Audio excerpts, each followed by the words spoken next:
Week on The Fan. Brought to you by Smartline Home Design. KFXX KWJJ HD2 Portland. An Odyssey Sports Station. Now, from the Fan Sports Desk, a Sports Center update on 1080 The Fan. Brought to you by Laurelhurst Market, Steakhouse, and Butcher Shop. Get your game day grilling into playoff form with help from your local neighborhood butcher. Menus and more at laurelhurstmarket.com. First on The Fan, lots of NFL news today, starting with the New York Jets reportedly hiring Lions defensive coordinator Aaron Glenn as their next head coach. Buccaneers offensive coordinator Liam Cohen has withdrawn his name from consideration for the Jaguars head coaching position. In what appears to be a related move, Jacksonville has fired general manager Trent Baalke. In other general manager news, reports indicate the Raiders will hire Bucs assistant GM John Spytek as their next GM. And in coordinator news, Notre Dame defensive coordinator Al Golden will leave the college game for the same role with the Cincinnati Bengals. And reports out of the NFC West say that the 49ers are interested in former Seahawks head coach Pete Carroll for their vacant defensive coordinator position. In the association, the Heat will reportedly suspend Jimmy Butler in advance of the league's trade deadline 2 games after Butler missed today's team flight. Down at Torrey Pines, Ludwig Oberg, your leader at the Farmers Insurance Open. He carded a 9 under 63 in his first round today. More sports scores and stories in 30 minutes. I'm Ryan Buckley, the 1080 The Fan Sports Desk. Listen live or on demand on the Odyssey app, the Fan's desktop player, or tell your smart speaker to play 1080 The Fan. The Fan is live on YouTube and Twitch. And now, Window Nation brings you on-demand videos. Watch Window Nation's window into 1080 The Fan. 4 teams remain. The whole season essentially comes down to this play. And 2 hosts remain. Did you fart? Me? Yeah. Never. It's possible. I see it in your eye. This is a Conference Championship Week edition of Primetime with Isaac and Sue.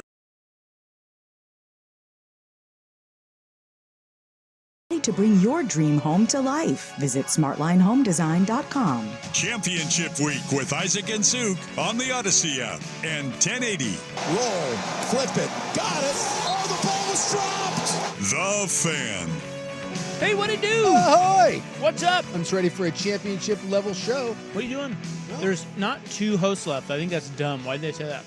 Well, there's 2 of Well, there's us. 2 hosts. I don't. Did he say there's 2 hosts left? I thought he said 2 hosts left. Yeah. Maybe. I can check the tape on Since that. there were 2 Yes. games left, there's Yeah. 2 hosts left. 2 hosts left. There's not 2 hosts left. Again, you ask me as if I write the copy. I do Well, not. I don't know who writes the copy around here. I don't know anything, really. We think it's Swigard, but we're not certain.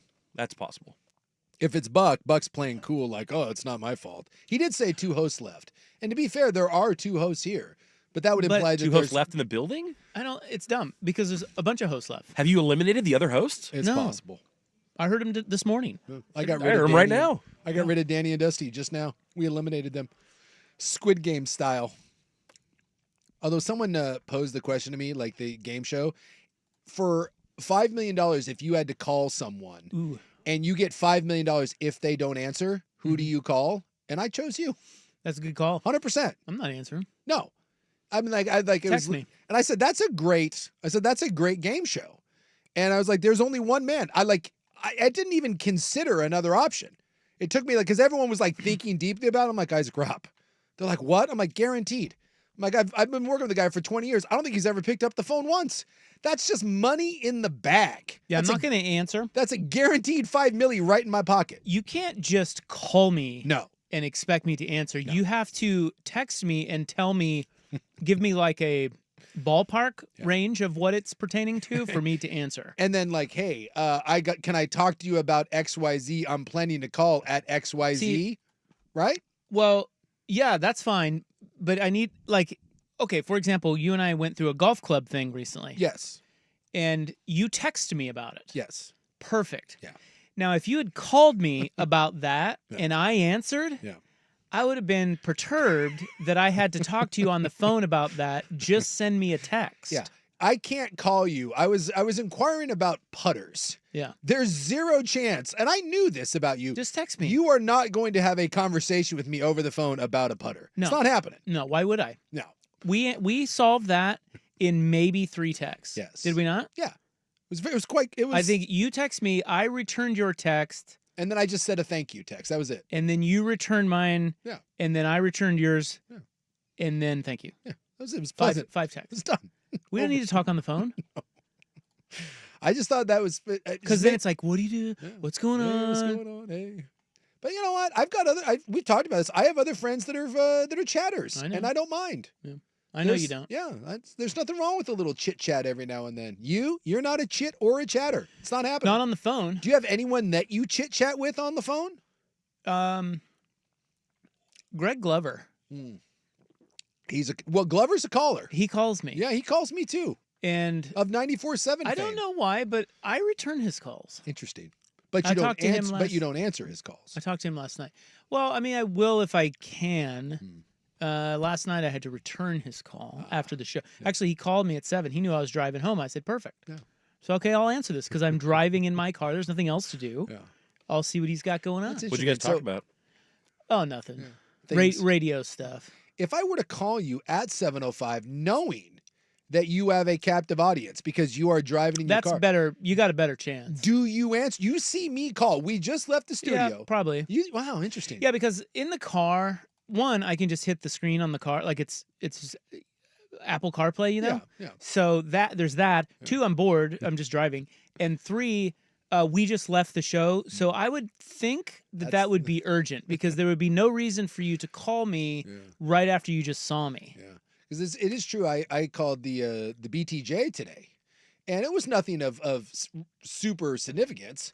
But I called her. She did not answer. She was in a meeting, and immediately I got the text back in a meeting. Are you okay? Yeah. It's like, yeah, just calling. Yeah. See that, and that's why. Yeah. That's okay. The "Are you okay" thing is a sign that people want to know why you're calling. Yeah. Like calls are too blind. But I feel like with the relationship, the long-term relationship, you know what? I'll call when I feel like calling. I don't think care. that my wife certainly takes that. Yeah. That's her playbook. Yeah, it's carte blanche. I'll call whenever I feel like. Yeah, and she expects an answer. Yes. She's like, I know what you're doing. Answer the damn phone. Oh, absolutely. So she. Now, will she, if you don't pick up and she still knows you're doing something, will she call 2 and 3 times because she's like, hey, jerk, pick it up? Well, because there are some people that do that. Like, I know what you're doing right now. Answer it. I don't think so. Well, she'll just text me. If she doesn't get through to me, she'll text me like normal humans. Well, I'll tell you right now, nothing pisses me off more. Nothing than my bratty kids refusing to answer the phone. Because first off, I know you sons of bitches have your phones on you 24/7.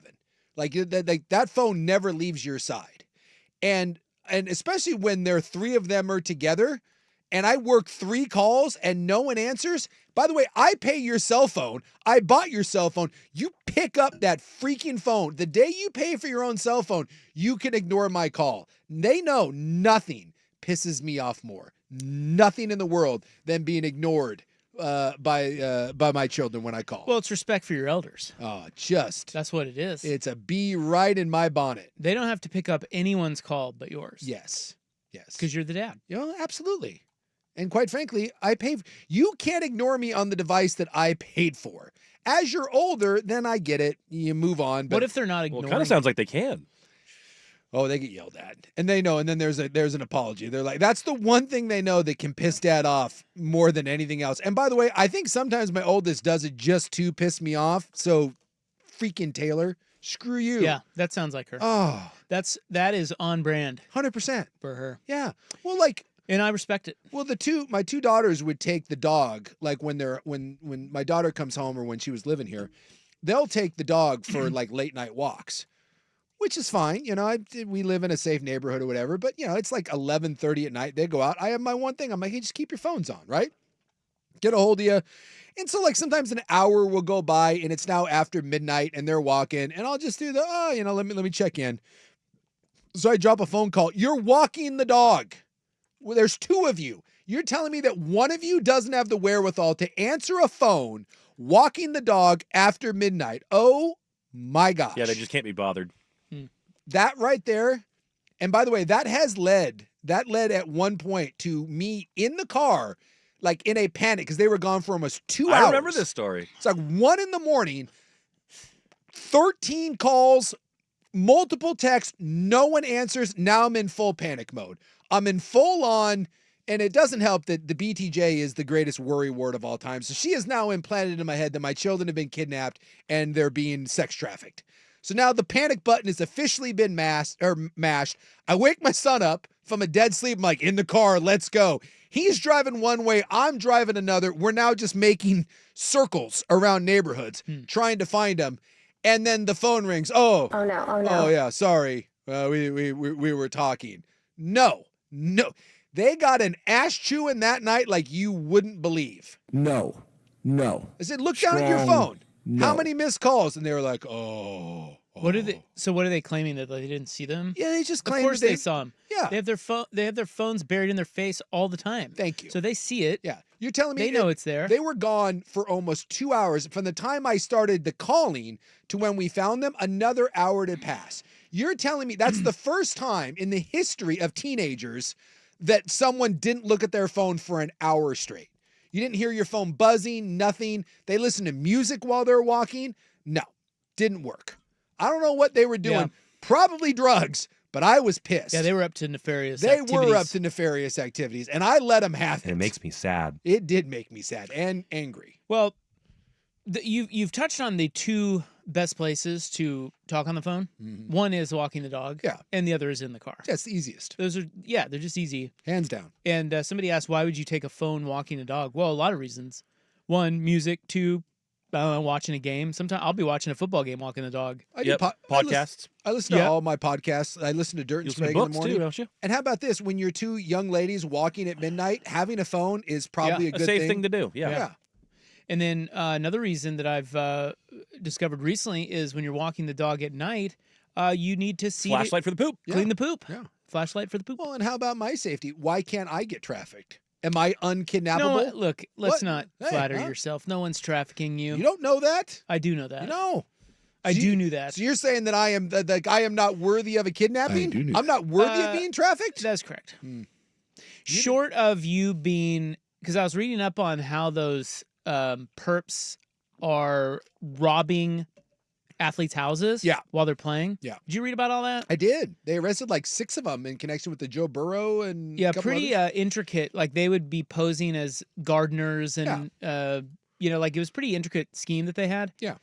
Unless they were trying to ransom you, like, I mean, not you're thinking like they want your body, your hot body. Why can't I be trafficked? Well, I think they would think maybe you had some money. I don't. They would want your money. That'd be disappointing. Yeah. So again, you're not a kidnap victim. Or I mean, what am I trying to say? You're not a target You don't know that. for sex reasons or for money reasons. This is a really sad state of affairs for you. Animal gratification. Well, that's disappointing. You don't have to worry about it. Well, I carry my phone on the off chance because I mean, look, I don't know. those perps that are robbing Joe Burrow's house, they ain't in your neighborhood, fella. That's true. Okay, and they're not in my neighborhood either. Yeah. That's a little sad that I'm not worthy of being kidnapped. You know, Scoot Henderson needs to worry about that, That's not you true. and I. Yeah, and he's kind of a little fella too. Like a sweet. Magic Johnson. It's a good point. Well, welcome to our show. Welcome. We love our Wednesday shows. Yeah, we're great on Wednesdays. Big show. Big show. Got a lot of NFL moves today. There's a lot of NFL moves I today. saw coaches being hired. Bad organizations are going to be bad organizations. Bad gonna bad. Bad are going to bad.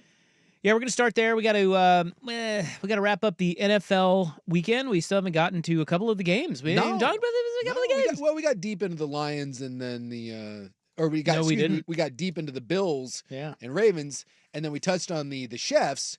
We didn't really get much to the big upset, which was the Commanders taking the Lions behind the woodshed. We're avoiding your Lions. Yeah. Well, and now getting smacked. and now the Lions have been gutted. Yeah. It's not good. It's not good. Well, we'll start with the big NFL news of the day. The coaching carousel turns. Yes. That is next on The Fan. Hey, what's up? It's Rob, but you already knew that because I was just talking. This is my same voice. It is still me, and I am live with hot news. Very hot news. Then I'm back to being traffic worthy.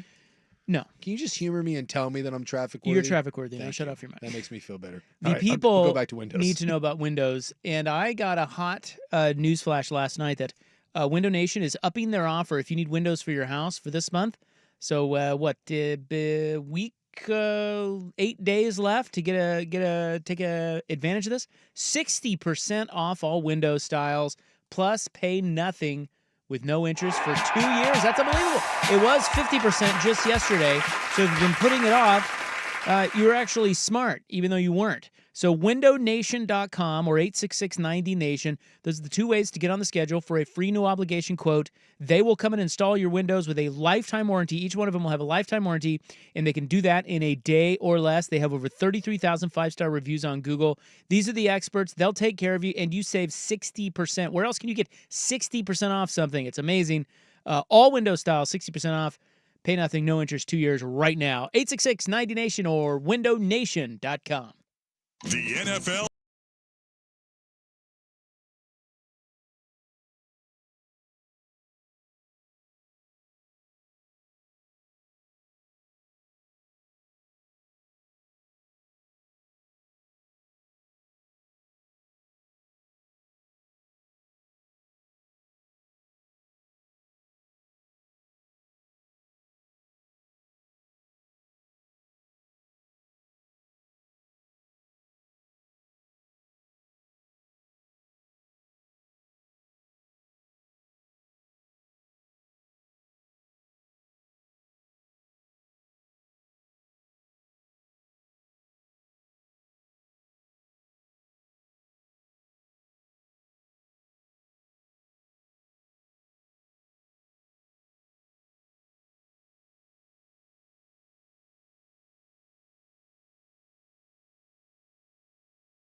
Of Primetime with Isaac and Sue Brought to you by Smartline Home Design. on 1080 The Fan.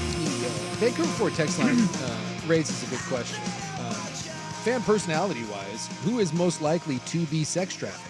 He's going with legendary fan twink Dusty Hera. No.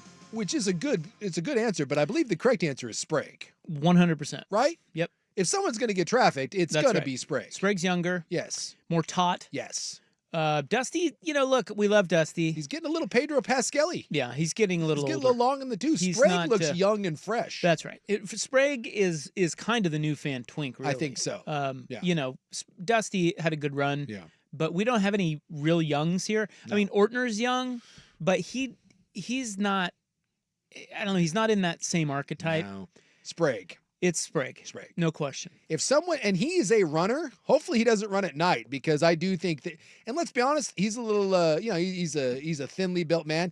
He probably could be kidnapped. Plus, One of those Ortner's windowless vans that rolls right up and Yeah. they just like pull him inside and away he goes. Yeah, Ortner's going to put up a pretty good fight to be kidnapped. If you have Ortner in captivity, it's probably not going to be that way for very long. He's Yeah. going to fight his way out. Whereas Sprague, I think you could subdue, 2 to 3 guys. Kidnappable. And he's kidnappable, and then Sprague's getting shipped somewhere to the Middle East, taken style, and Does he wear the little running shorts, like He with the prob- underwear built in him? I think he goes shirtless when he runs too. Yeah. Look, I'm not going to say that Sprague's asking to be kidnapped, but I think he's putting out a kidnappy vibe. Well, look, if you put all the perps Yeah. and you lined them up and they looked at all the fan personalities, I don't think there's anybody that they pick outside of Sprague. No, I think it's universal. We're all old Yeah, it's we're just yeah. none of us are. So kudos to you, Sprague, for being the most kidnappable, but There's a reason we're on the radio. could be problematic for you later in life. Watch out where you're running. Running good neighborhoods. Aaron Glenn got a job today. Yeah. Got a new job. And we knew this was coming. That was the report, was that the Jets were not going to let him out of the building. The Jets. He Yeah. is a Jet. He was drafted by the Jets. He played for the Jets. He was a good Jet. But I don't know. Would you say he was a Jet all the way? No, because he played for other teams. Yeah. It was a joke. That was a West Side Story joke. Well, there was some talk that maybe he would be the guy Way in New over my Orleans. I think New Orleans is a bad job, though. I do. Yeah. No. Do they have a coach yet? They don't have a coach yet. No, Joe Brady, the new favorite to get that job Yeah. over Mike McCarthy. But Ugh. the idea that McCarthy. I hope it's Joe Brady, because like with the Saints are stuck in this weird no man's land. They just need to tear that thing down. Like Derek Carr and whatever you have isn't going anywhere. You're in the worst salary cap situation in the NFL. And I just feel like the Saints are always kicking the can down the road. They did this with Drew Brees, and they've been doing it since he retired. Just make the hard left and tear it down to the studs. And I feel like bringing in Mike McCarthy is just The opposite of that? the opposite of that. At least Joe Brady signifies, you would hope, a big swinge. And I hope they just get rid of Carr, eat the money, and then and go fresh. Look at like what Denver did. Denver ate so much cash. Well, that's easier to do when you're Denver and you're in the AFC West with the Chiefs and other teams. Like, because I feel like the reason the Saints have done this for so long is their division has remained so winnable. Well, but then again, what do you do? What does that go ask Tampa? What does that get you? It gets you a Nothing. first round. It gets Yeah. you nothing. You're just the Portland Trailblazers at that point. That's Well, exactly not this right. version, the old version. So, look, I'll applaud Denver. They ate all that money with Russell Wilson and said, screw it, we're going to go get Sean Payton. We're going to pay him a ton of money. We're going to draft our quarterback. We'll take our lumps. And by the way, they didn't even really take their lumps. They got Bo Nix, and all of a sudden Denver was a viable team, as opposed to this weird Derek Carr thing that they're trying to do. So I think that's a bad job, and it turns out the Jacksonville job's bad too. Yeah. So, well, we covered a lot. Going back to Joe Brady for a quick second, and then we'll get back. To Aaron Glenn. Yeah. And then we'll get back. Yeah. To Back. the Jags, what happened with them today. But Joe Brady's had a weird career arc Yes. in that just 8 years ago, he was a grad assistant at Penn State. Yep. And then he was the bee's knees with the LSU. offense at LSU. He was not even the OC there. I don't know if people know that. Passing game coordinator. Yeah, and he had Jamar Chase and freaking what's his nuts. But he was and also Joe believed Burrow. to be like the RPO guru, and that was the next thing that Well, kind of set offenses on fire. Okay, but then he parlays that into the NFL, and he got turfed in Carolina. Flamed out Yes, in almost immediately. And now spectacular fashion. in Buffalo, he has Josh Allen. So is that a great? Ken Dorsey had that thing humming in Buffalo before. They just couldn't get over the hump, and yeah. Yeah, I mean, I don't. And the offense is less dynamic right now. It's like it's good, but They're just running the ball. They got what's his nuts? Who's the running back? James Cook. Cook back there, and they got a good offensive line, and they're just kind of not screwing it up. Yeah. So I don't really see the appeal of Joe Brady. But any of these hires, this goes back to Aaron Glenn. I don't. They all kind of seem to suck, these hires. And the reason I say that, even Ben Johnson, is because, with the Bears hired like Mark Trestman, who's like, oh, offensive guru. What an outside the box. Dude, that was a joke. Yeah. Right? Yeah. So every time a new coach is hired and a hot coordinator gets a job, it's like, oh, what a hire. Yeah. And it really doesn't. Well, I mean, how often does it work out?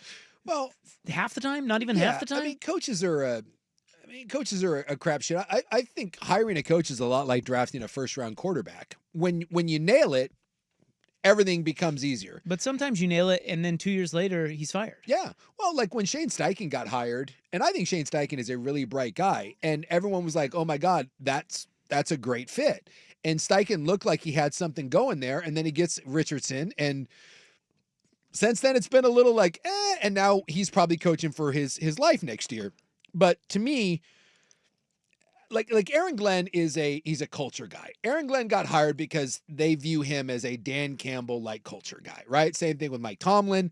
And for a place like New York, I get it. That makes sense. You need a cultural shift. You also need your owner to go to the Trump administration and stop being a jackwagon over there. Like, just go do your own thing. And you're bringing in Aaron Glenn, and you're going to try to build a culture. And I would figure that is, again, tear down cows. And let him build it up.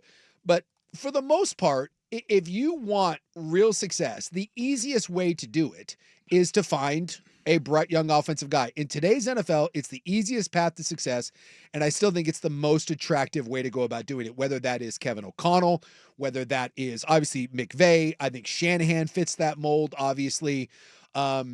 Liam Cohen's probably going to be a guy that gets a job. He's the Tampa offensive coordinator. So I just think this is the way. Sean Payton started out this way when he got the job in New Orleans. He's a guy, Matt LaFleur, right? All these young guys, Stefanski, people that can build and design offenses and that are dynamic play callers.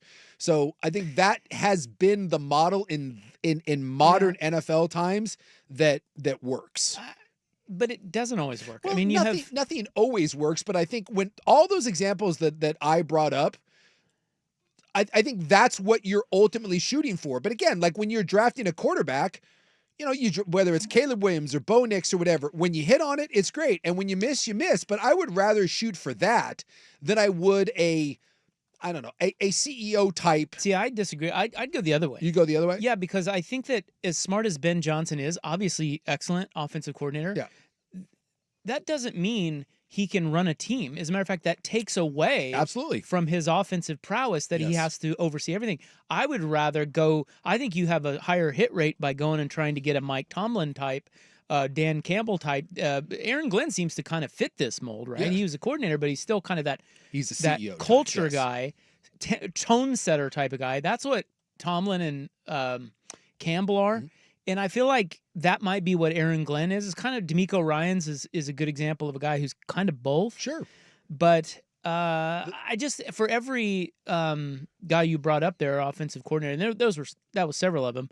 I was trying to match you guy for guy in terms of failures, and I'm sure I can if I go digging some more. But Sure. for every Kevin O'Connell, there's Josh McDaniels. Yeah. For every who else did you mention? Stefanski, who I think does a pretty good Well, job. then, like Cliff Kingsbury is a guy that flamed out, who's a Kingsbury- bright offensive There's guy. a Cliff Kingsbury. For every the Arthur Smith flamed out. Yeah. Frank Reich flamed out. Like there's so many. Just I don't know. When you take Ben Johnson's offense, that's great. But can he do everything? Yeah. And I don't really understand why we keep trying to fit these guys into a mold that they may not be. Not to say that Ben Johnson isn't, but I don't know. I think the one thing I would look for is at the very least, can the guy lead my team, get him to play hard every week, rally him? Well, that's a Dan Quinn. Like Dan Quinn had a lot of success. He's great at that. The only thing that and again, there's no right or wrong answer to this. This just comes down to what your view is. What scares me about a Dan Campbell type, what scares me about a Dan Quinn type is you're in today's world, if you have success, you're lucky to keep your coordinator for 2 years. You just that's where people are going. So when you look at Dan Quinn, for instance, Dan Quinn should have won a Super Bowl in Atlanta, correct? Well, he blew it. But, Blew it. I mean, he got there. Yes, he got there. And what happened as soon as we know who's in charge of the offense? Shanahan. Kyle Shanahan. What happened when Kyle Shanahan left? I don't know. What happens when Cliff Kingsbury leaves Washington? And we're about to find out. And I love Dan Campbell. I'll be very interested to see what happens when Dan Campbell leaves. So to me, I would rather have someone, offense or defense, that is a builder and someone that can put a system in place. Andy Reid is this way, where despite what happens with my coordinator shifting, right? I know I have a guy that has a system that is in place that will not change, because to me, the ultimate thing in this league, besides stability in the front and being able to draft and evaluate, that's a whole other conversation about GMs. Knowing that my quarterback, the most important position in all of football, is going to have stability and is not going to have to work in multi-systems. You will be under my program, the Sean McVay program, the Shanahan system, the Matt LaFleur system.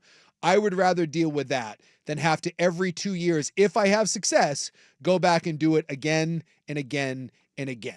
That to me is yeah. scary. You could make the case the other way though, and say you'd rather, if you're going to run through guys, I'd rather run through coordinators than head coaches. Yeah, absolutely. Because head coach, I mean, it just resets everything. It absolutely does. And you don't get free agents, Yeah. or the guys don't want to come play there because of this. I don't know. It almost is like every 2 years you get a new OC, it's like the league, unless you're Shanahan in that coaching tree, there really isn't anything that the league doesn't catch up to. Yeah. So you might as well bring in the new hot thing every 2 years at coordinator, rather than switching out head coach after head There is coach. something to be said for the stability of having a hard-nosed CEO type, which is I thought of another one, Adam Gase. Yeah. Everybody thought Adam Gase was Yeah, going to he- be a great hire because he was a great offensive And coordinator. by the way, Mike McDaniel may be a year away from flaming out in Miami, and he was another wonder kid whose offenses are great, but he can't win, and he loses every time he plays against a quality team. What I think is funny is, like, the most successful coach in the history of the NFL was a defensive-minded CEO, like the ultimate CEO, and that was Bill Belichick. And look at how hard New England tried to go away from Bill, and now they're right back with a Bill clone and the same OC that Bill had. Yeah. They've just gone Well, full circle and are like, welcome but back, don't Ray you- Roland McDaniels. Don't you think that when you win 6 titles, and then you don't have the guys that won you the 6 titles, and you see the new guys and they suck and you're terrible? I mean, isn't it human nature Just go running to back. want to go right back to what won you 6 titles? Yeah. I mean, look, no, is there even an argument to be made they're better off with Mayo than Vrabel? They're not. Yeah. So, I mean, yes, they went back to McDaniels, which is weird, but McDaniels has been really good there. Yes. He sucks as a head coach, but for whatever reason. I But just- that's what I'm saying. Like, he's a great example. Like, that is a genius offensive coordinator. He can't be a head coach. He is terrible as a head coach. Why haven't we evolved to see those traits? Like, because I feel like there's a lot of McDaniels out there, and that could be Ben Johnson. I don't know how Ben Johnson relates to players. Well, he's not a. I don't know he's how- not a dynamic personality. Who? Ben Johnson. Well, there you go. That's Josh McDaniels, or he's an a-hole, or like those things matter more than the X's and O's. If Ben Johnson was smart, and I haven't seen a lot of this, if he was smart, he would go hire a, what do they call in college? You know, Like a chief of staff? the chief of staff. If Ben Johnson was smart, he would go hire a chief of staff that basically is his avatar for dumb head coaching responsibilities, like press conferences and like a lot of team meetings. Just go hire someone that is your right-hand man, and instead of like when Ben Johnson's the offensive coordinator, he just sits in a room and, dude, that guy made the best offense we've seen in football in 25 years, and he did it with let's be honest, a very average quarterback. But as a head coach, you're going to be able to you're going to have to cut 40% of your time off from being an offensive, coordinator. Why not go find a chief of staff and delegate 80% of being a head coach to that guy and then only vacate a little bit of your offensive coordinator duties? But we never want to do that. We always make the head coach be the end all, the be all. And I think that is ultimately why you see a lot of the coordinators like we were talking about. They fail because you can't. You're stretched too thin. Well, they're just football guys. Yeah. They're not leaders. No. And football guy, I mean, like X's and O's, like they're really smart in a film room or whatever, but that's not. No, it doesn't work. Yeah. So I don't know. It would seem that owners in the NFL would have kind of have evolved and figured this out and get better at this, but they're not. They just keep. Maybe there's just not enough guys out there, or it's just really hard to identify those traits. But there's a really good article about the. I'll find it. There's a really good article out there about nepotism and like agencies, like agents being in control of these hiring processes and how screwed up it is. And I think we assume because these are billion-dollar corporations that they run really efficient searches, and it's really not. A lot of it is simply who you know. The agent may have a team over the agent barrel. may have a team over the barrel, and it's whose ass you kiss, and it's who's you know, and they really do make a lot of piss-poor hires. You should put us in charge. That's what I feel. Well, you just think with a billion-dollar organization and no salary cap, this would be the one position that you can really dive into and spend a lot of money. And NFL people screw it up and they view it as like Ben Johnson got $13 million, right? And everyone's like, oh my God, $13 million. Do you know what $13 million gets you? It gets you a number 3 receiver. So now we're going to take the most important thing on your team, being a head coach, and we're gonna try to be cheap about this. If we're talking value, head coaches, the best one should be making $50 million a year. Exactly.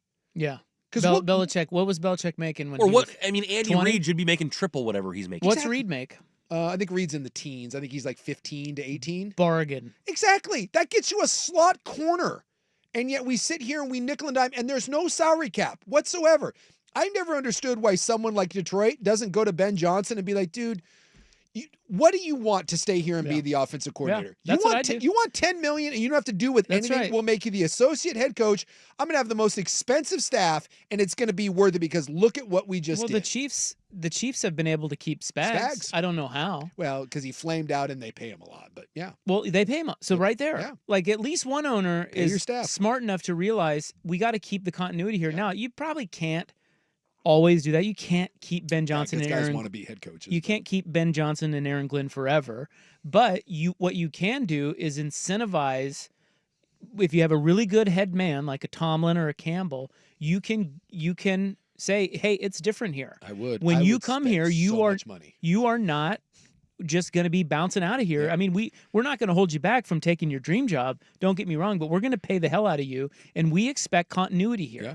And do it that way. Like, why is that so hard to do? I don't know. What's wrong with the NFL? I don't have a salary cap for my coaching staff, and I would spend so much money. All right. We'll wrap this up as the carousel turns coming up next. But first, Buckwith Sports Center. This is a Conference Championship Week edition of Primetime with Isaac and Suk. Brought to you by Smartline Home Design. Now, from the Fan Sports Desk, a Sports Center update on 1080 The Fan. Brought to you by A&E Plumbing, Heating, and Air, serving Portland, Southwest Washington, and the Gorge. Online at aneheatingandcooling.com. It's hard to stop a train. First on the Fan, lots of NFL news today, starting with the New York Jets reportedly hiring Lions defensive coordinator Aaron Glenn as their next head coach. Buccaneers OC Liam Cohen has withdrawn his name from consideration for the Jaguars head coaching position. In what appears to be a related move, Jacksonville has fired general manager Trent Baalke. In other GM news, reports indicate the Raiders will hire Bucs assistant GM John Spytek to be their next general manager. In coordinator news, Notre Dame defensive coordinator Al Golden will leave the Fighting Irish for the same role in the NFL with the Cincinnati Bengals. And reports out of the NFC West indicate the 49ers are interested in hiring former Seahawks head coach Pete Carroll for their vacant defensive coordinator position.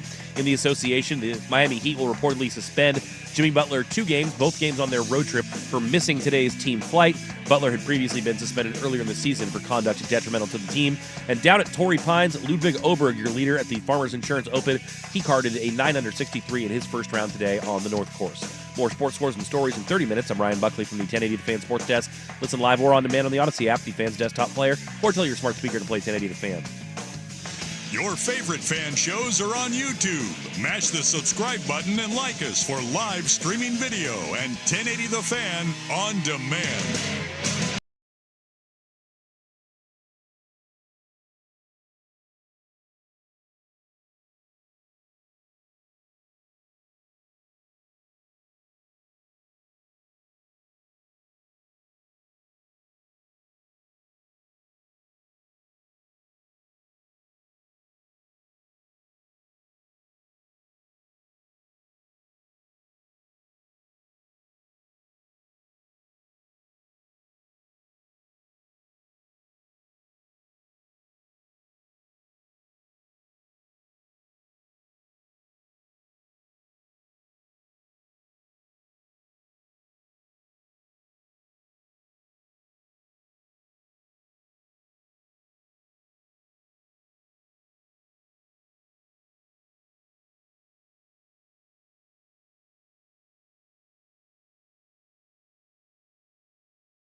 Primetime with Isaac and Sue Brought to you by Smartline Home Design. on 1080 The Fan. All right, we're talking about coaching hires. Such a crapshoot. Although I'm kind of interested in the Aaron Glenn hire to the Jets. It's, honest with you, this year his defense was really good and he lost like 16 guys to IR. But the last couple years prior, his defense was not that good. It's just everybody likes him. He's just your typical hard-nosed football coach that people want to run through a brick wall for. And maybe that's good. Maybe that's what the Jets need. And if he makes some smart offensive and defensive coordinator hires, the Jets got it cooking. Well, no, no idea. At the end of the day, it is going to be about the GM they hire, because that roster needs a complete overhaul. It's like anything else. If you don't give me any groceries, I can't cook you a good meal. And yeah, but he got one of the better jobs of the ones that are open. Yeah, I would think so. Roster-wise. Yeah. So, I mean, that one, interesting. Ben Johnson, who knows? Like I said, it could be Mark Trestman. It could be Matt Nagy. Yeah. It could be... well, you're hoping it's Sean McVay is what you're hoping. Right. It could be. But how many good coaches have the Bears had since Ditka? I don't think they've had. Start rattling them off. No. But look, I mean, seriously, that's a good question. Have they had a good coach since Ditka? Lovie Smith was good. Oh, there you go. Yeah, Lovie was good. He got him to the Super Bowl, He right? got him to the Super Bowl with Rex Grossman. Sexy Rexy. But I think if you're Chicago and you have all this money invested in Caleb Williams and you had no offensive scheme to speak of, you had to go in the direction of a guy that you believe can mold your quarterback. And of all the guys that are on the market, there's no one there that is better equipped to mold your quarterback than Ben Johnson. Doesn't mean he'll succeed, doesn't mean that he'll grab a locker room, doesn't mean that he can handle all the delegation duties that go along with being a head coach and being an offensive coordinator and a play caller. But when you look at a guy without an elite quarterback that ran a top 3 offense in the league for the last couple of years, if you're Chicago, I 100% think that if you're going to swing and miss, you swing and miss with Ben Johnson as opposed to any other candidate that's out there. It's an absolute no-brainer. Well, he seemed to be the top guy out there. Yes. But I'm just pointing out, again, that oftentimes the top, like Josh McDaniels was the top guy out there. Yes. At one point. And was a wonder kid offensive guy, and he was terrible. So you just because they're the top guy out there doesn't mean that's the right hire, but I totally understand the synergy with Caleb Williams and why you would hire Ben Johnson. Give it a shot. Yeah. Okay, so the Jags are the next team up. You want to talk they about need a coach. And they're so rest in peace, Trent Baalke. Yeah. He got fired today, and that came out about an hour after the OC of the Bucs said, "Yeah, I'm backing out on the Jags gig." Yeah, when Liam Cohen, who was kind of the hot name and everyone assumed was attached to that Jags job, when he said no, and then this happens, clearly what happened is that he said, "I'm not taking the job when Trent Baalke's there." So much of being a head coach, again, is synergy with your GM. So whether you hire a GM and that GM goes and finds your coach, or you hire a coach and then you find a GM that works well with it. Clearly, no one wanted to work with Trent Baalke, which, again, bad organizations going to be bad organizations. So the fact that you knew that candidates didn't want to work with a lame duck GM that probably was going to get fired after 1 year anyways, you cost yourself basically any shot at having any of the top candidates, and you still ended up firing your GM. Just fire him a month ago. And then you could have gone through this process and maybe had a shot at some of the more attractive names. Because if you're Jacksonville, your roster is not bad. You do have Trevor Lawrence. And if you get a guy that believes in Trevor Lawrence, and again, your roster is not bad. A couple years ago, this was a playoff team. And you find some synergy between a head coach and a GM, you probably could have been in line. We thought this was one of the better jobs. But when you have piss poor ownership and you have a lame duck GM, I don't know where you go now. Maybe you try to convince Liam Cohen that, like, no, look, we'll get a GM. Please come back. But at this point, you're now left scrambling for, I'm not going to say the scraps, but at this point, you're not getting the best candidates, and you weren't even in line to do it. So I think that at least when I saw this go down, I kind of felt the opposite. So you said you think that Baalke got fired because the Bucs OC didn't want to work with him? It sounds like a lot of the top candidates were not willing to work with They didn't want to Trent work with, Baalke. why not? One, they don't like him. He's He not very good. smells. He's not very good at his job, and they all thought that he was a lame duck guy anyway. So what you do is you don't want to take a job, and then have the pressure. So we talk about this a lot. That a lot of times people make dumb decisions because their jobs are on the line, right? So if you're a GM and you know that your job is That doesn't happen at Odyssey. no, not at all. When you're hanging by a thread, you may make a rash decision because you know you need to win 8 or 9 games to save your job, even if it's not long-term in the best interest. So when you're a young coach and it's your first head coaching job, you are not going to be tied to a GM that you think is, one, not very good, and two, probably on his way out and doesn't have your best interests. So Jacksonville basically neutered themselves in this whole thing. And everyone kind of knew that may be a sticking point, but they're like, well, Jacksonville must really like Trent Baalke. Turns out they don't, which, if that was the case and you were lukewarm on him, why did you keep him? Yeah, that's what I wonder. This is bad organization. Well, do you remember their weird press conference a couple weeks ago where their owner, Shad Khan, was on there, and it was a Zoom, and Trent Baalke was also on there, and a reporter asked Khan a question about, the organizational leadership, and they said, what if things aren't working at the GM position? And he said, well, we would address that too. Yeah. And his GM's sitting right there. Yeah.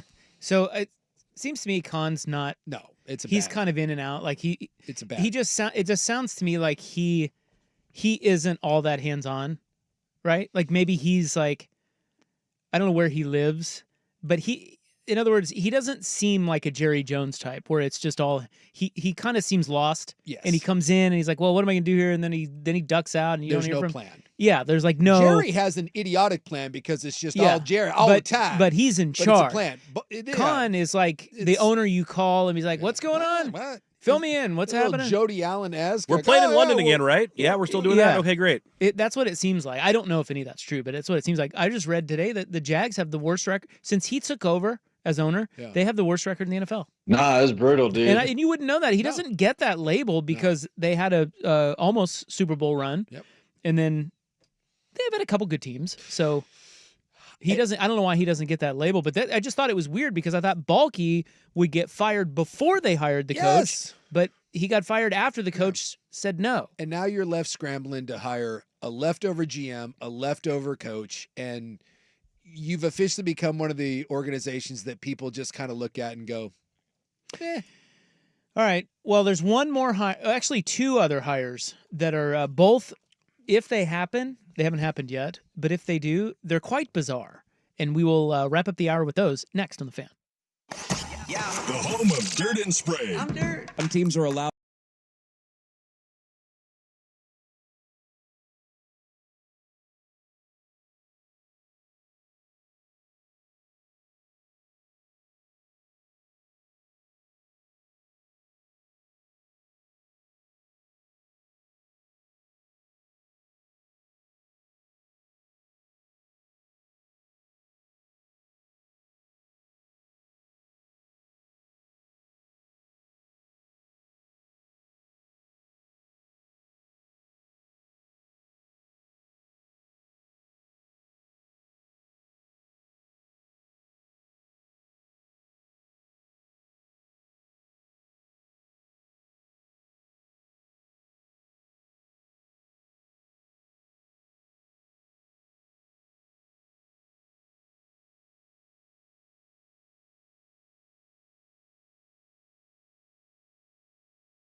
just reading about Shad Khan, the Jags owner, who's pretty dumb.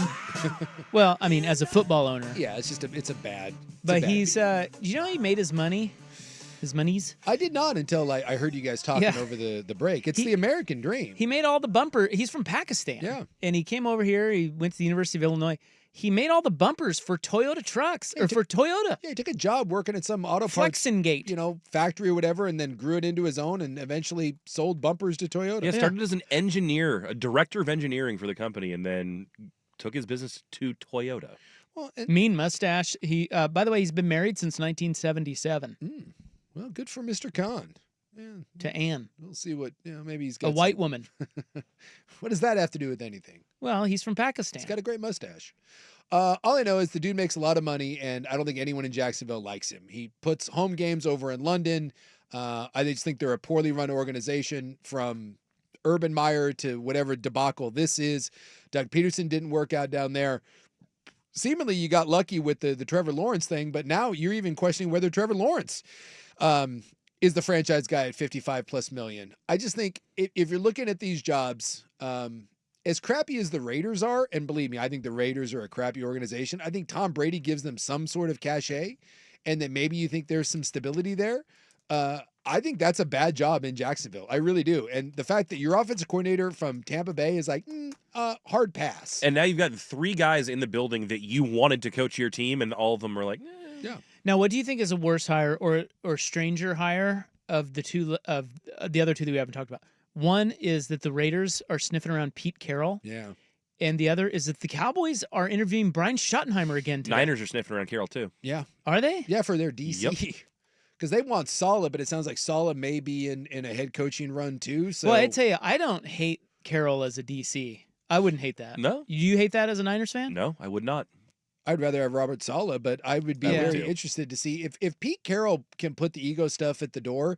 I just wonder if we're someone who's been that successful. It's the Bill Belichick thing. Can you really be a cooperative guy?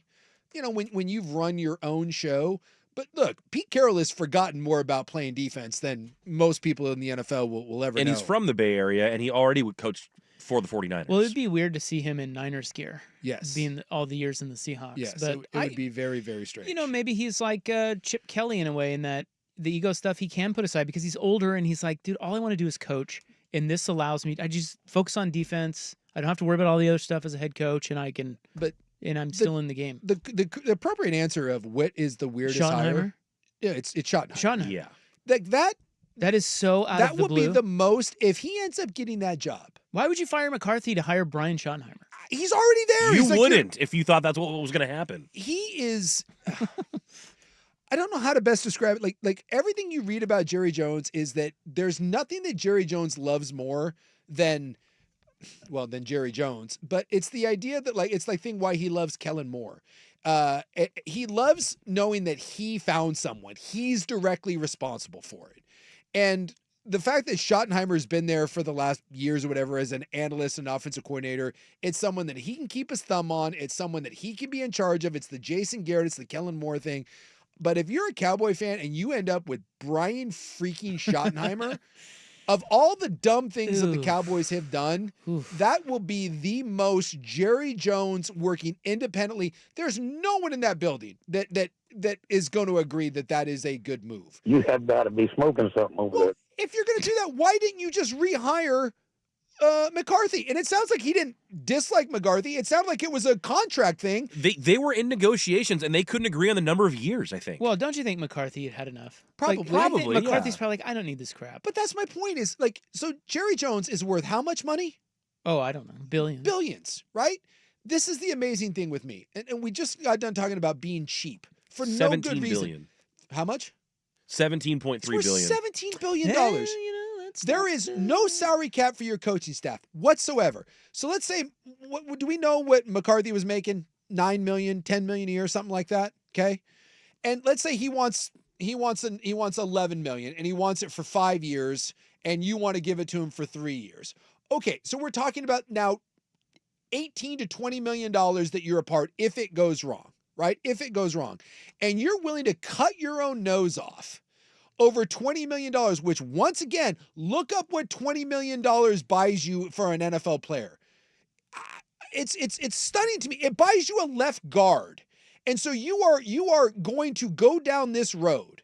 And by the way, it's not 20 million, 20 million over 5 years. That's what you're picking over? Yeah, his average contract was $8 million a year. Oh my God. Well, don't you think 16 million then. 2 years difference. $16 million, which by the way doesn't buy you a left guard. It probably buys you a center or a third receiver, and that's what Jerry Jones is willing to go through all this mess for because his cheap ass won't just pay the going rate? Don't you think though that one, they put themselves behind the 8 ball because they were going to try to re-up McCarthy and it didn't work out. McCarthy gave him the finger. Yeah. And so then they missed out on the interviews for all the coordinators that were in the playoffs. Yes. So that's the first thing. Yep. So who else is out there? Vrabel got picked off. Yep. Like, I mean, Belichick went to North Carolina. So those are probably the guys that he would think about. Then he interviews Deion. But I think it's telling that Deion, that nothing's happened with him. Like, in other words, it may be a thing that coaches are going in and talking to Jerry and they're like, there is no chance I'm working for that guy. Yeah. Like maybe even Deion said this is intriguing and this and that.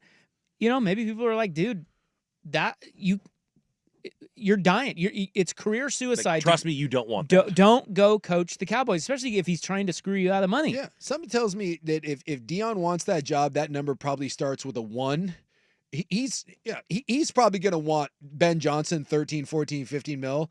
And it's amazing to me that cheap ass that is worth $17 billion, nickels and dimes as coaches. That just blows my mind. It seems like it's the one thing in the NFL that you should splurge on. You should just spend money to go hire the best staff you can, the best analytic guys you can. There's no limit to what you can spend. And so many of these owners with the salary cap in a year or two is going to be $290 million. And yet you're going to sit here and you're going to piss and moan over a few extra $1 million over your coaching staff. Jerry Jones and Shad, they just deserve each other. They can get together and talk about being a billionaire because they ain't winning jack S. So if you're the Cowboys right now, who do you hire? Do you go Deion? If you can get him. Well, you can get him. It's just a matter of wouldn't. how much you're going to pay him. I wouldn't, but... Well, then who are you going? This is why I think they're interviewing Schottenheimer. There's no one left. Who are they going to go get? You could get Doug Peterson, I guess. That's Mike McCarthy times, Could you go hire Spags away from KC? I don't know. Would you want to? I don't think he's that smart. I wouldn't want I'm just trying to think of coaches who are still left in the playoffs that you could make a run at afterwards. Yeah, I don't know. Kingsbury do anything for you? It sounds like Kingsbury's happy to stay another year. Yeah, but Kingsbury, again, do you go knock on Cohen's door down in Tampa? The thing about Schottenheimer, I was looking at his... Schottenheimer. Yeah, dude, he's Nathaniel Hackett all over again. Yes. They're both, it's nepotism. Yep. He's not any good. Nope. He was in Seattle, he got ran out of there. Yep. Everywhere he's gone, he's been demoted the next job. Yep. He's gone from OC to a quarterback's coach or OC to a passing game coordinator. It's unbelievable. I would probably, honestly, I would go kick the door on Robert Saleh. I think Robert Saleh got a raw deal in New York. I'd go kick the door on that. See if, second time around. Yeah, it seemed like Saleh didn't get along with Woody and didn't get along with Rodgers, and that was a big problem. But I think he is a good culture guy. Yeah. Somebody just texted and said, keep an eye on Gruden. Gruden to Dallas. Yeah. I've heard that kicked around, too. I don't hate that idea. And ultimately, Jerry I'll bet especially. you it just ends on Kellen Moore, which is just It's possible. Jason Garrett 2.0. Yeah, younger Jason Garrett. He is what is. you're It's getting just there. a younger. And you know what he loves about that? He found Kellen Yeah, he Moore. picked him. He loves the guy that he found, which is why the Deion Sanders thing would be, it seemingly would be perfect for Jerry, but I think he's too cheap to go get him. Oh, Grandpa. I It's know. like dealing with Gramps. Yeah. I don't even want our listeners to listen to me. The best thing that could happen to the Cowboys is for him to Excuse me. Die. Well, I don't want to say that. Well, Just- that's what you meant. I don't know. Can we have like a? I don't. But if Stephen Jones takes over, is it any better? I think think it is. Well, it's better than Jerry, but I don't want to say die. Just permanently maimed. incapacitated. What if he just? I don't know. What if he finds true love with like a Rode off into the 21-year-old sunset. college student, and then just Okay. they move to somewhere. Do you think and- Mrs. Jones could handle it better than him? Oh yeah, I forgot there is a Mrs. Jones. Yeah, but she's- is there? Yeah, she's in the picture.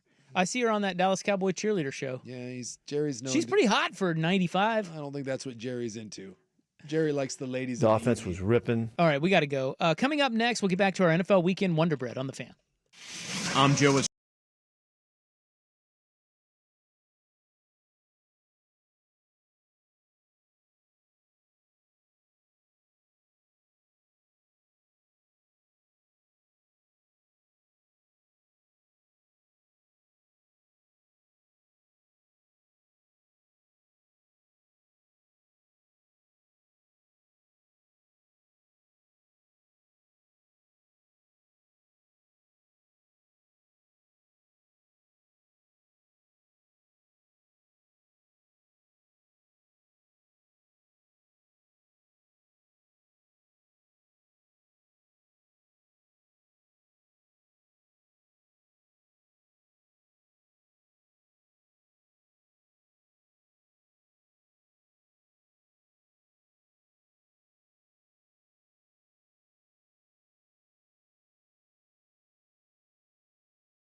Update on 1080 The Fan.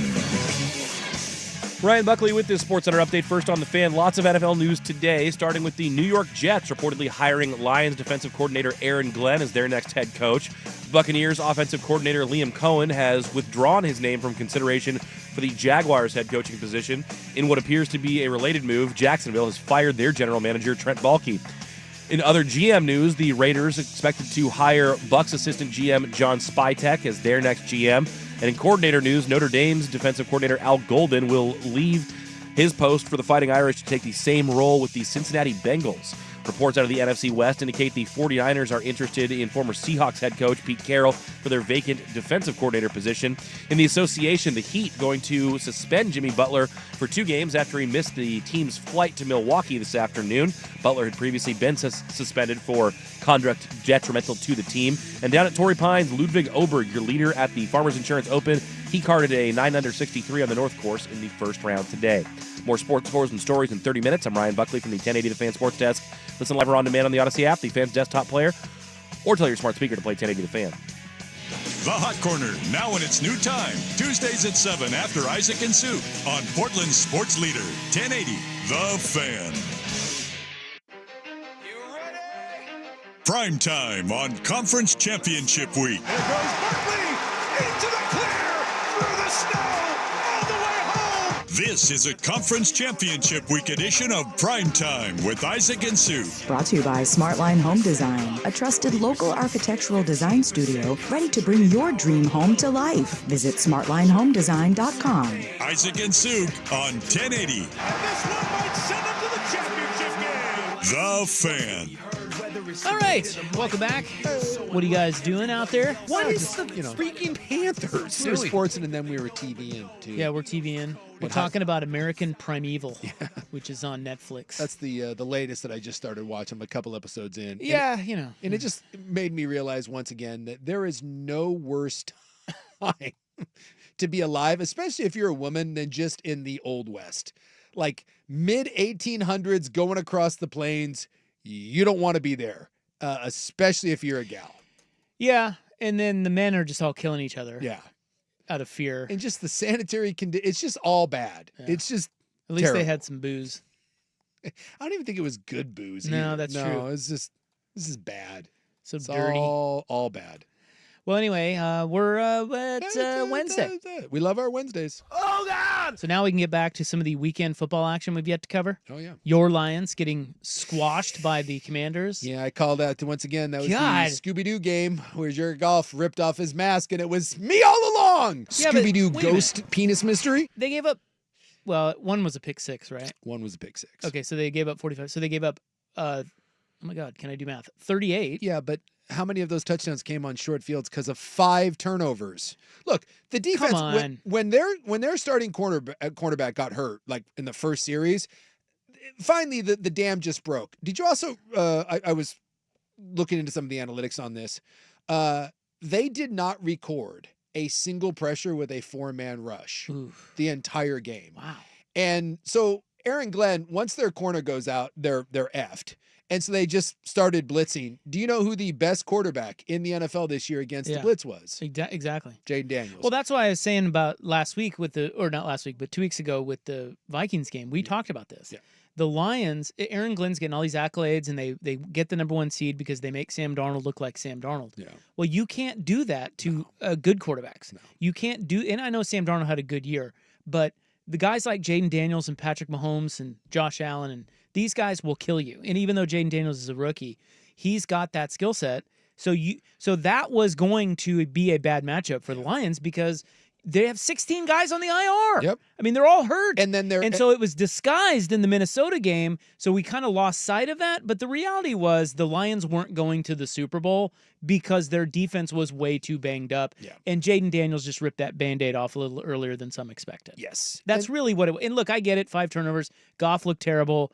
Give Washington's defense some credit, but because the Lions' offense did not look good, and that's as bad as they've looked in weeks. They did have 5 turnovers and score 31 points. They did. They're also the first playoff team ever to rush for 200 yards, throw for 300 yards, and lose. Yeah, no, their offense is awesome, but at times they did not look like the Lions' offense that we're used to seeing, and so that I just give a lot of credit to Washington. But really, that game was about the Detroit. The Detroit defense was not going to allow them to win that game. No, they could not stop Washington. They were upset, but the Lions were up 7-3, and they were deep inside Washington territory. I want to say at about the 20, getting ready to go up 14-3.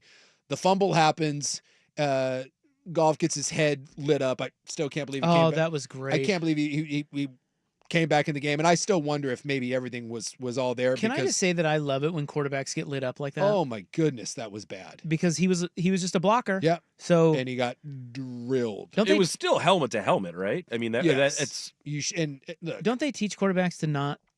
Like, dude, you can't. Yeah, what are you going to do? It's on the 5-yard line. Get out of the way. Just curl into a ball, man. That thing is over. And then the think dam you're gonna burst. make a But tackle? when Amik Robinson got hurt in that first series, the dam burst for Detroit, and they could not. You're right. 16 players on IR on the defensive side of the ball. When your corner finally went down, another corner, you didn't record a single pressure rushing force. Then you started blitzing, and you can't blitz Jaden Daniels, and he just had no chance. He had a hell of a game, and at that point you were in a shootout. Yep. And look, despite all the crap that was going on in that, it was 24-21 at one point, and you're like, all right, the Lions have stabilized. They just need to stop. And then I give Quinn credit, because for all of Dan Campbell going for it on fourth down, Dan Quinn was like, hey, watch this. They're the best fourth down team in the NFL, the Commanders are, and they kept going for it, and they kept getting it. And then, of course, then the turnovers just happened, and it finally just it killed them. I thought that was going to be a bad matchup for Washington with the Detroit offense. I thought Detroit was going to be able to score 40, and they would have had they not turned it over 5 times. I just didn't think that the Lions defense would be that much of a sieve, and they offered no resistance whatsoever. And now if you're Detroit, it was predictable though. It's scary in that. Yeah, the shine will come off of Dan Campbell. You've lost both next year. You've lost both coordinators. And on the way up, we're going to bite a kneecap off. You have a bunch of money tied into a quarterback, and this is where I'll give you credit, because I am of the ilk that you can win with good quarterback play. You can. And I think obviously you won 15 games and got the number 1 seed. What do you mean good? Of course you can win with. What do you mean? Here's the difference, and that you talk about this. In that game, you saw the difference between good quarterback play and star quarterback play. Yeah. And Goff's not that. He's not. He's just not it. He's a very good quarterback. He is a rock solid quarterback. Does he go in the Baker Mayfield? I think he's the best version of that. Who else we put? Mayfield. Mayfield's in there. Geno in there. Smith. Darnold had one of these. That's a little unfair to Goff. I mean, Goff's played in a Super Bowl. Yes. He's put up some big numbers. Yeah. But that's why I said he's the best. He is the best. I trust him way more than Baker. Yes. But he is that. But he's not. He's not. He is not. He's not the Stafford. No, he is not. He is not truly elite. He is one of those guys that can take you a long way. And I still think you can win with players like that. We've seen teams win Super Bowls, but he is not a guy that is going to single-handedly elevate you. He has to play in a system. And look, everyone plays in a system, but you saw this playoff run.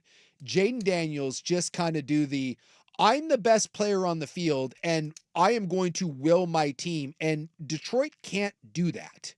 And you saw the difference between good quarterback play and what is ascending star quarterback play. And ultimately, 5 turnovers, and one of those wasn't his fault. One of those was you ran the end round sweep and threw the ball with Williams, which, I mean, at that point, I guess, take your shot. But that's what elite quarterback does, is he wrecks your game plan. And Jaden Daniels right now is a destroyer of defenses. The other thing I don't like about Goff is he's just a statue. Yes. And if you're going to have a statue back there, it needs to be Tom Brady. It can't be Goff. Like, I mean, it's just a dying archetype. It's a dying breed. He has not played that game in 3 years in Detroit, and you played it against a very middle of the road defense. It's not shocking that Daniels lit up Detroit. It is shocking to me that the most potent offense since the Peyton Manning Denver Broncos was undone by, no offense, but a very, very average Commanders defense. That was shocking to How me. many quarterbacks do we have left besides Stafford and Goff Mm-hmm. who are true statues? Like they don't. I mean, I get it. A lot of guys don't run. Like even Rodgers. Yeah. Rodgers doesn't run, And, but like, he can. Herbert can run, but he's more of a stationary guy. No, about but Burrow? he can move. I'm talking about guys that can move, at least move and get a first down if they need to, or they're still pocket guys. Yeah. So Burrow is one. Yeah, that's a good one. He doesn't move around very much. Burrow, Goff, Stafford. So there are a few, but it's just not But not many. not And like Burrow's Goff. a little more slippery than you give him credit for. That's right. I agree with Cousins, that. who's getting phased out right now. Cousins can't move. He is the definition, especially since injury. He's not going anywhere. But don't you think all these quarterbacks now, the young guys, they all have at least a little leg game in them. Yeah. Well, I'll tell you what. If you are playing with a statue quarterback, Does May? I didn't watch a lot of May. no, he moves. He can run a little bit. moves, He yeah. moves. Yeah, he can pick up a first down with his legs. If you are playing with a true stationary quarterback, I'm not going to say you're playing with one hand tied behind your back, Well, you need Tom Brady. but there is a massive component to your game that is being ignored. And yes, if you are going to do that, you better be Peyton Manning, you better be Tom Brady, because when you look at the ability to pick up third downs, the ability when it's man coverage for you to just take off and run, it can be the ultimate X factor. It really can, especially against elite defenses when they know where you're going to be, you can really heat it up. And you saw it. And Goff flamed out. That's the thing I don't like about Goff. Yeah. Like if he had just a few more wheels, I could live with, him not being elite. I just can't. That game still baffles me of how bad he looked. He is not. That doesn't happen to him in Detroit. And here's another one that I'll give you credit for. You talk about this all the time. Look at me. I'm giving you credit for this Look because at you do me. bring this up a lot. And I said it. I said I would be very interested. The bye week. Oh, What the was layoff? Ben Johnson doing? yeah, you're right. Talking to other teams. Ben Johnson was talking to other teams, and Aaron Glenn was talking to other Yeah. teams. Both those guys did interviews. And I'm not trying to lay this at anyone's feet. Belichick said It's it. impossible to fully keep your eye on the ball. And It just is. And when you look at a defense that has had to piece it together all year, and yes, when another starting corner goes out, I get it. That was the one that broke your back, but you had a piss poor plan to battle that Washington defense, and you ended up falling into the trap of doing what Jaden Daniels is the best at, which is just throwing all kinds of blitzes at him, and that didn't work, and you never had a plan to slow him down. And then on the offensive side of things, your protection, I get it, Zeitler was out, your best guard, but you were running the ball for 10 yards a clip. Oh, Gibbs couldn't be stopped. He couldn't be stopped. And you get down there and and all of a sudden you start trying to throw. You were down 10 in the third quarter and your offense was humming and you decide to run some jackass receiver play. triple trick play. And I do have to ask the question because we see it all the time. Was Aaron Glenn and was Ben Johnson's head up their ass getting ready for that game, thinking that, hey, we're at home, it's the Commanders, they're not that scary a team. And let's be honest, both of those guys knew where their job was going to be. And it sure as hell wasn't going to be in Detroit. I also wonder if the Detroit locker room, deep down, Dan Campbell kept that thing together. Yeah. But I think deep down, those guys knew that they weren't doing much with all the injuries. Could be. And they just knew it. Yeah. And then they got two coordinators with 1 foot out the door, and it's just it's a fractured. Yeah. I don't know. Maybe in hindsight we should have seen that coming. Seen it. I thought about that Rob theory this week with Joe Brady and the Buffalo Bills. Are they going to lay an egg? I mean, not. Yeah, I mean, that's Chiefs right. are a tough defense, but it's got me thinking this week. So, yeah, Belichick talked about this recently on a podcast, and I'm surprised more coaches don't talk about this. He's the only one I've heard that actually mentions this. He said if this were players preparing we for would a lose conference championship game, we would go crazy. Yes. If they're talking to other teams and we'd other crucify 'em. Exactly. And he said, I don't know why it's so okay. It's okay for coaches. He said they need to change the system and just let guys coach in the playoffs and then open the window for coaching changes because it really is.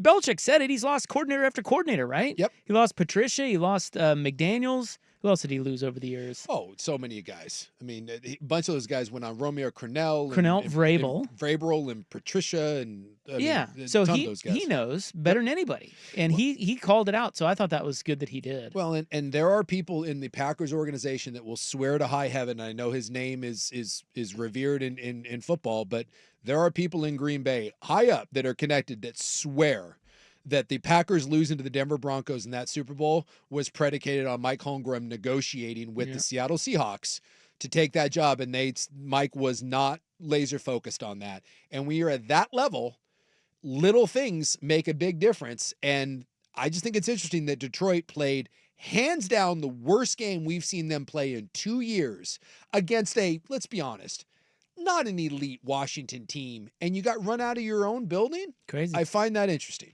Very uncharacteristic. Yeah, the score was 7-3, and then we had 6 straight touchdowns. Yeah.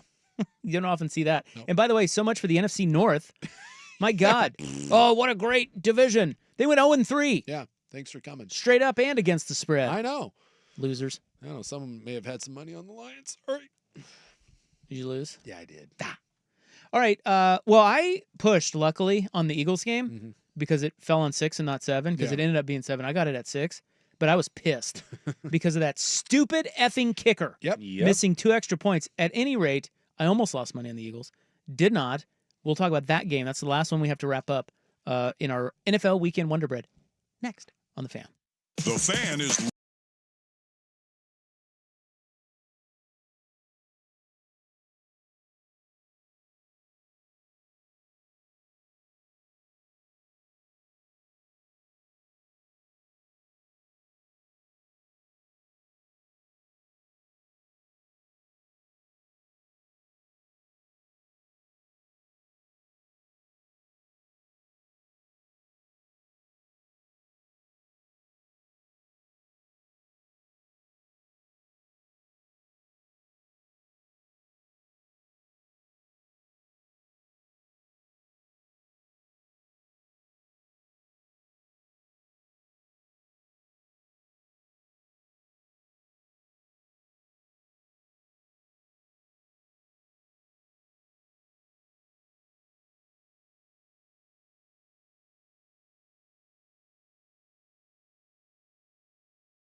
All right, last game. We're still wrapping up the weekend. It's Wednesday, and we haven't even finished all the games yet. It's unbelievable. There's a lot going on. Yeah, I know. Well, the Eagles and the Rams. Yeah. We didn't get to that one. But, what's left to say? Saquon Barkley, 4 rushing touchdowns of 60 or more yards against the Rams this year. Isn't that crazy? That is kind of insane. That's so he played the Rams twice. He has 4 rushing tutties of 60-plus yards against them in the same season. Yeah. No player has ever done that in a career against another team, including the playoffs, and he did it in 2 games. Well, I mean, if I told you that Jalen Hurts was going to throw for 128 yards and no touchdowns, the Eagles lose. But I don't know about that. I might have said because Yeah. they're built on running and Yeah. playing defense. But 26 carries, 205, 8 yards a pop, 2 Dude, touchdowns. Can he carry them to the Super Bowl? Because Hurts' knee now. Hurts' knee. I don't know. I'm very interested because look, Jane Daniels and the Commanders are a great story, but they're not a great team. They're just not. But their passing offense in Philadelphia is wonky at best. And I think Hurts is seriously dinged up. I mean, that knee is not good. Do I think he can carry him? Yeah, because I don't think there's an elite team on the other side of things. And Saquon Barkley at this point. Well, and their defense. Yeah, and the defense.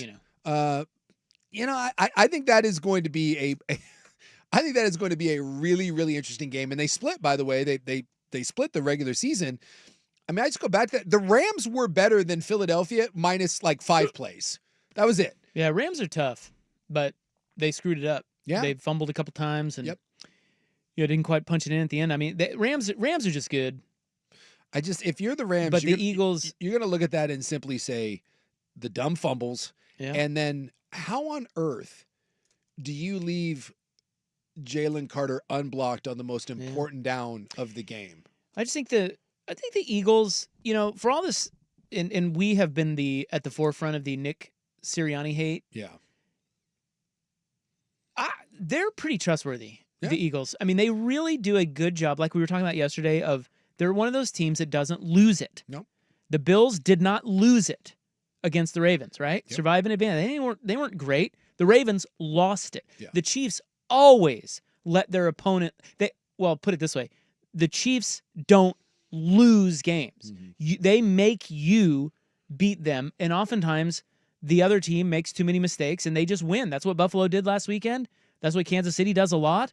It's kind of what the Eagles do. You got to give Sirianni a little credit for this. They have a real problem at quarterback. Yeah.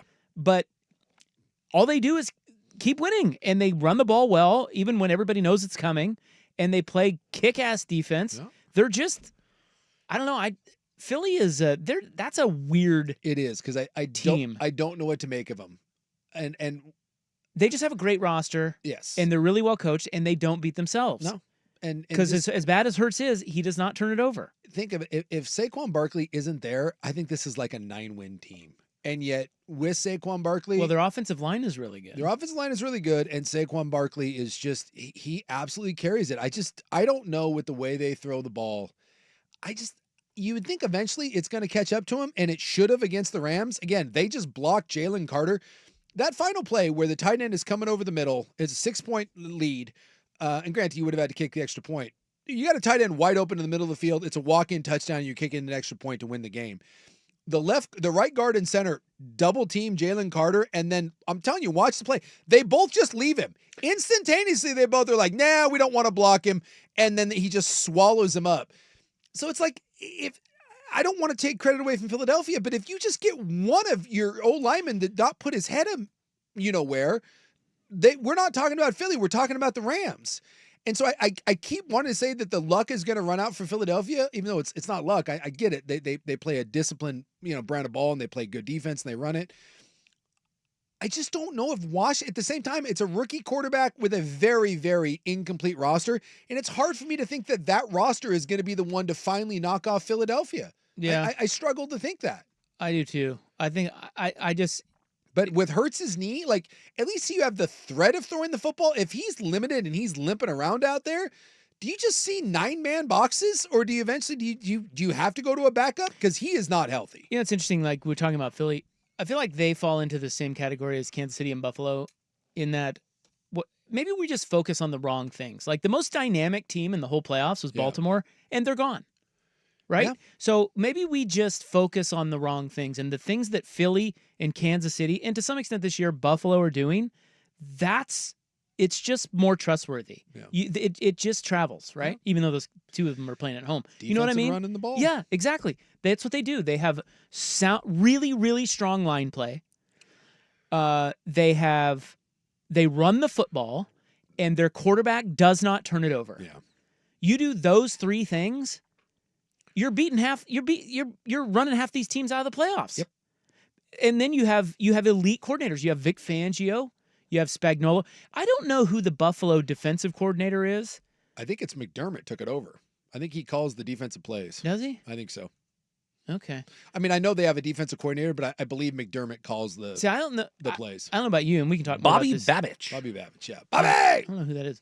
I don't know about you, but we'll talk more about this leading up to the game. But do you trust Buffalo's defense like you do Kansas City's and No. Philly's? See, this is what I'm saying. Like, I don't know. What I'm getting at is it seems like a collision course between Philly and Kansas City, and that is super lame and boring. But at the same time, all they do is win. Yeah. I mean, Philly has only lost one game since like week 4. Yeah, do you they know just, that? They just win. All they do is win. They're like Kansas City. They've won like 11 of 12, and Kansas City going back has Yes. won like 21 of 22. Yes. And you know who they both lost to? The Wash- teams they're or, playing this week. Yeah, Washington that's and right. Buffalo. Yeah. Washington and Buffalo. And the Washington game, they lost because Jalen Hurts got hurt. Yeah. They Who- beat him the first And time. he may be hurt now. So, I don't know. The thing I want to give Philadelphia credit is, and remember at one point when Howie Roseman was having a pissing match for control with Chip Kelly, and he didn't like Chip Kelly's yeah. personnel decisions. Good move to retain one and not the other. Look who Philadelphia in the last 2 or 3 years has brought in. Yeah. Saquon Barkley worked pretty well, I would say. Drafted Devontae Smith, pretty good. Traded for A.J. Brown, pretty good. Drafted Cooper DeJean, pretty good. Brought in Zach Brown, free The agent. Zach Brown band? Zach Brown. Bond, excuse me. I meant Bond, not Zach Brown. Bond has been awesome. Yes, he defensive player of the year type of candidate. Who was kind of doing nothing before this. Nothing. Quinyon Mitchell, the corner out of Toledo. You got Cooper DeJean and Mitchell in the same draft. Is Mitchell going to play this week? I Didn't think he so. get hurt? Yeah, but I think he's going to play. They need him because that backup they put in, Yeah. or was it Mitchell? Yeah, Mitchell got hurt, Mitchell right? got hurt. That backup sucked. Yes. Got picked on. Daniels will beat him. Jalen Carter. No, it just goes on and on. This has been a textbook Howie Roseman's good, roster build. don't you think? Unbelievable. He's good. Yes. Last but not least, the Philadelphia mayor. She is a Democratic mayor. She's a damn lib. Thanks a lot, libs. Her name is Sherelle Parker. Mm-hmm. And we've often talked here about, when mayors who know nothing about their local sports teams, when they start, all of a sudden their sports team wins and they have to get up and speak and they know nothing. Yeah. Like they mispronounce names and like, well, tell me what you think about this. Oh, boy. Let me hear you all say ELGSES Eagles. What? Let's go Birds. Let's go. That Birds. was ELGSES Eagles. Oh, my goodness. Eggles. Elgises. Elgis. E-L? Let me hear you all say ELGSES Eagles. Let's go Birds. ELGSES Eagles. And people are going along with it. There's a radio station in D.C. that has made shirts in commies colors that just spells out Eagles like that. What are you supposed to, I mean, ELGSES. Got caught up in the moment. do you hear the people in the background Yeah. spelling it right? Yeah. Got caught up in the moment, man. Next time, just go with Go Birds. It's a little... Got caught up in the moment? You Well, can't yeah, spell? you're up there, and you're like, you've probably been practicing that a little bit, and you're like, oh, I'm gonna light the crowd on fire with this one, and next thing you know, you're taking a swinge. SW. It happens, man. And we Does it? spelled program, PROGUM. That's swing, spelled SWINJ. And he was reading off of like a teleprompter. ELGSES. What a mess. Thanks a lot, Fauci. All right, we got to continue the news next. Here's Buck.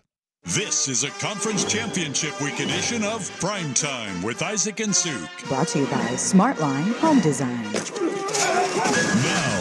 Now, from the Fan Sports Desk, a Sports Center update on 1080 The Fan. Brought to you by Crunch Fitness. Memberships as low as $9.99 per month. Find your Crunch time in Portland, Vancouver, or online at crunch.com. First on the Fan, lots of NFL news today. The New York Jets are hiring Lions defensive coordinator Aaron Glenn as their next head coach. Buccaneers OC Liam Cohen has withdrawn his name from consideration for the Jags head coaching position. It appears, in what appears to be a related move, Jacksonville has fired general manager Trent Baalke. The Raiders, meanwhile, hiring general manager John Spytek. He comes by way of Tampa as the Bucs assistant GM. In coordinator news, Notre Dame DC Al Golden will leave the college game for the same role with the Cincinnati Bengals. And reports out of the NFC West indicate the 49ers are interested in former Seahawks head coach Pete Carroll as their next defensive coordinator. In the association, the Heat will reportedly suspend Jimmy Butler 2 games. Both games on this upcoming road trip for missing the team flight today to Milwaukee. Butler had previously been suspended for conduct detrimental to the team. Down at Torrey Pines, Ludwig Oberg, your leader at the Farmers Insurance Open, he carded a 9-under 63 on the North Course in the first round today. More sports scores and stories in 30 minutes. I'm Ryan Buckley at the 1080 The Fan Sports Desk. Listen live or on demand on the Odyssey app, the Fan's desktop player, or tell your smart speaker to play 1080 The Fan. Did you score a smart speaker over the holidays? Just ask it to play 1080 The Fan. Have you been wronged? If you've been out there, maybe you're driving around and someone's wife has thrown a fit and put speed bumps in your neighborhood for no good reason, but... Or maybe your mayor just can't spell Eagles. Yeah, you need some help spelling. Call an advocate. Yeah, spelling, speed bumps. Speed cushions. Speed cushions. Don't try to change the subject, Buck, because this is what I'm doing. what I'm trying to do. I am trying to change the subject. I'm driving along, minding my own business, going the speed limit, obeying all the rules of the road. Meanwhile, someone is gone and put the illegal speed bumps throughout the road because they're paranoid about something. No, they're not illegal. I take a speed bump. My car spins out of control. It crashes. All of a sudden, calamity occurs. Who's responsible for that? Tell you who I'm looking at. I'm looking at you, Mrs. Buckley. Tell you right now. But you can't call her. You have to call an advocate. I don't like these illegal speed cushions that you're putting out there. Bottom line is, bad things happen to bad people and good people, mainly because of bad people. I'm looking at you again, Buckley. But if you have been injured... If you have been injured in an accident, if something has gone wrong, it actually is quite scary. You don't know what to do. You got a stack of medical bills there. Maybe you missed some work. Bottom line is you need someone to represent you because the other side of things, Mrs. Buckley has representatives, high-powered representatives due to their white privilege coming at you. Those speed cushions save lives, I'll have you know. And you need someone on your side, and that's where the advocates come in. Personal injury attorneys, they're great people. We know them, and we're going to save you some time. Put these guys' number in your back pocket. It's always a good idea to have someone ready to go for you, and they really will fight for you. And again, good people, can't recommend them enough. Check them out online, advocateslaw.com. Is there a drain causing problems for you? Did you try fixing it yourself, but now it's time to call a pro? Three Mountains Home Services is here to take care of your drains for you. Save your money and time with their drain special. Right now, they'll clear any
It is a great shirt, though. If whoever decided to make that, well played. The Elgses. Yeah.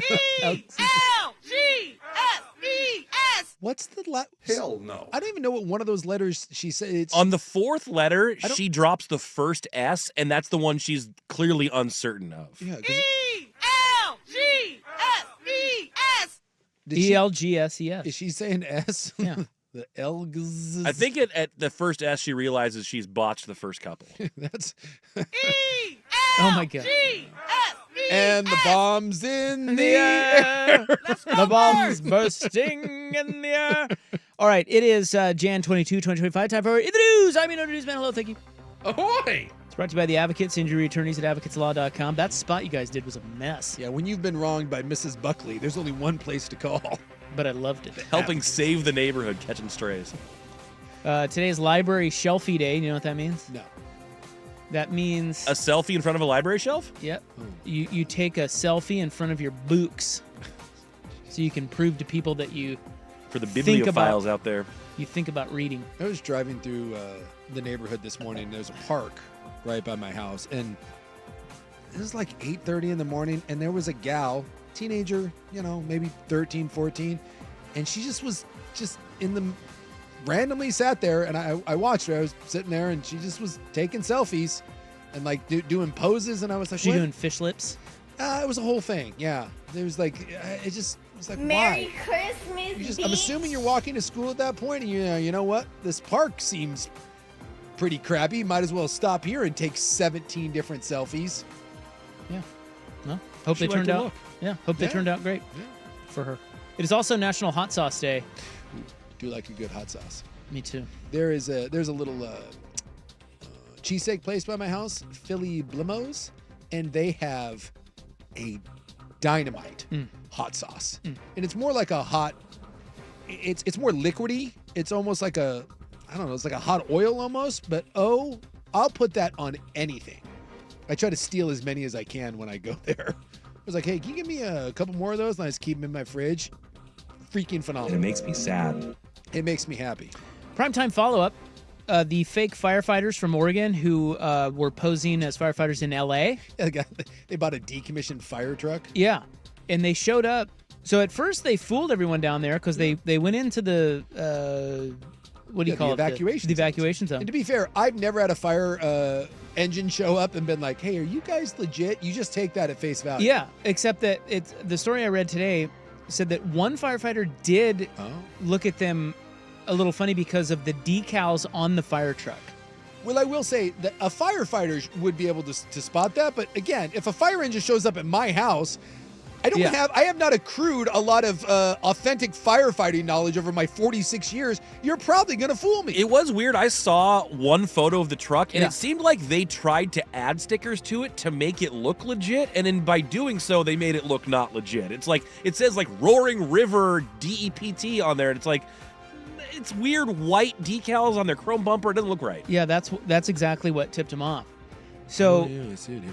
yeah, there's a picture of it. Yeah. Anyway, the guy, so remember we said it was a couple from Oregon. Yeah. The dude, it turns out, served 5 years for arson in the past. Oh my gosh. Yeah. That's a bit of an oopsie. Maybe he's just trying to make good. Maybe so. Or Because maybe he did likes lighting fires. He did serve his time. Yeah. And no, he is not linked to having lit any of the fires down there. Don't tell Fox News that. But they arrested these two, and they're they don't know what they were doing down there, and they have not arrested them for theft or anything, but they said that they did have stuff in the fire truck that would be consistent with tools to break into homes. Well, honestly, So that's the follow-up. that is about as scumbaggery as you can get, but at the same time, pretty clever. Like, evacuation zone, no one's around. You show up in a fire truck, people wave you through, and then you know, even if you get caught in a house, you're like, I don't know, I'm kicking down a front door to see if there's any, whatever. I can see where that's I can see where that plan gets hatched. Yeah, I don't know. No? I don't. I guess people are getting away with looting down there a little bit. Yeah. So, well, I mean, anytime when you're a criminal, you look at opportunities, situations like this as opportunities. It's just the way that it goes. Anytime there's something that goes down, as a serious thing, someone's going to try to take advantage of it. No, I get it. I just feel like that's not. You're not getting away with that. But and they didn't. Not. I just think it's comical that he's an arsonist. Yeah. Well, it's ironic. Yeah, ironic. Isn't it ironic? At least 5 people were arrested during an anti-Trump rally. Yeah, I saw that they were doing their own march. Yeah, through downtown Portland. Yeah, I saw some flyers up for that. You do it anymore, you're going to have problems. Police spotted vandals spray painting along the route.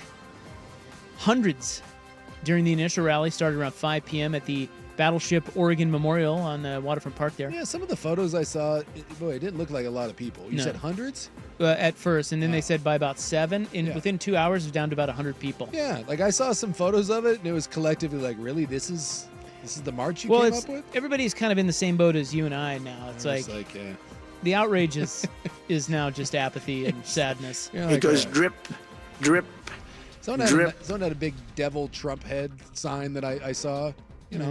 Put some effort into that, I guess.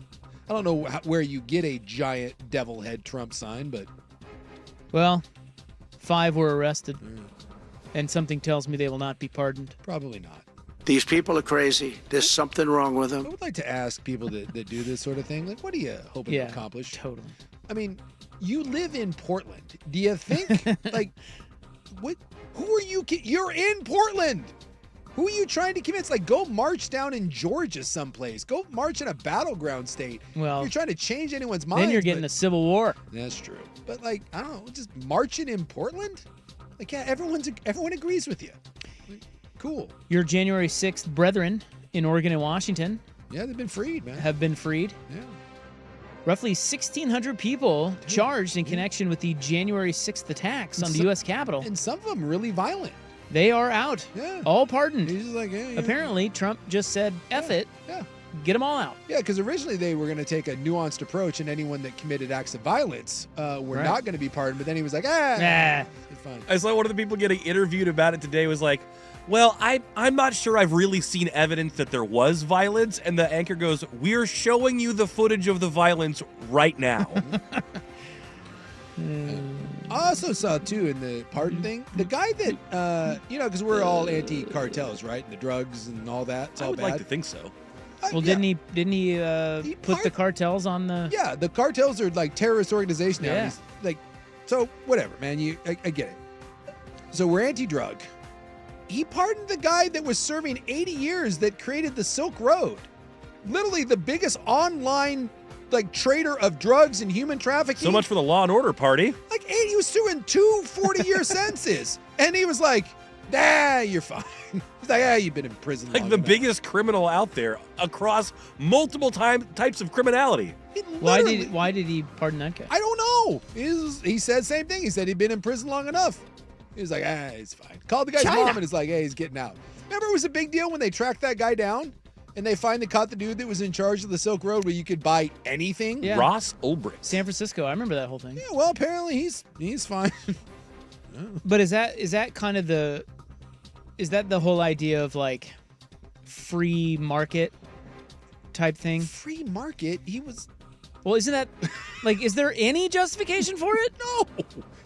He created the largest what did he drug say? distribution center in the world. Well, I know, but I think the idea behind him, because he had backers. Like he's one of those, like, I don't want to draw like the Assange thing, and like he's one of those guys that some people believe should. I don't know. He's like a libertarian, right? You can do whatever you want. Yeah, like it's a free market. He's like, hey, I didn't human sex slave traffic anyone, That's nor did I sell any right. drugs. I've got but the quote from Trump. Yeah, but I let's hear did this. provide a portal for everyone to do it and get away with Trump it. says the scum that worked to convict him were some of the same lunatics that were involved in modern-day weaponization of the government against me. After enduring over a decade of incarceration, this decision offers Ross the opportunity to begin anew, to rebuild his life, and to contribute positively to society. Oh my God. Positively. You think he will? Dr. Ulbricht? Well, again, I told myself that I'm not going to do this the next 4 years, so I'm going to not do it. You just did it, though. I know. I'm going to shut up. My brothers in arms are free. That's all I know. So Ulbricht said he just wanted to empower people to make their own choices and live their own lives with privacy and anonymity. Yeah, see, that's it. That's the line of thinking right there. I wanted to make sure that anyone that wanted to sell child sex slaves at a rocket launcher or murder for hire, and like heroin, any of that, yeah, were fine. What are we doing? I don't know. Tell me more about what you think. I can't. Well, for somebody who hates criminals, he just released someone that allowed criminalizing everything. He doesn't hate criminals. He's the biggest criminal out there. I can't. I'm just going to stop. It's a little bit confusing, isn't it? It's been one day, and I already am going back on what I said I'm not going to do. This is why we do drugs. You do drugs, Danny, every day. Then what's the The problem? war on drugs is over. Drugs won. All right. Well, we're burning through in the news now. Yeah. So we got a break. More next on The Fan. This is The Fan's Window into Sports, a view into today's top stories, brought to you by Window Nation, online at windownation.com. I just wish that they would not have the camera on me 90% of the time, unless they feel like it's driving ratings, and more on Twitter that could put clips of me from a game and say, man, look how big of a monster he is. He's yelling at a ref again. Wow. Yeah. That's Dan Hurley. So they caught him on camera yelling at an official, "Don't turn your effing back on me. I'm the best effing coach in the sport." And his response to be confronted with that is, why don't you go film someone else? Yeah. He is the biggest ass in sports, hands He's down. the new Bob Knight. He is. Absolutely. Window into Sports brought to you by Window Nation. 60% off all window styles right now. 2 years interest-free financing as well. Schedule your estimate by calling 866-90-NATION or visiting windownation.com. The home of dirty.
All right, well, we got to go.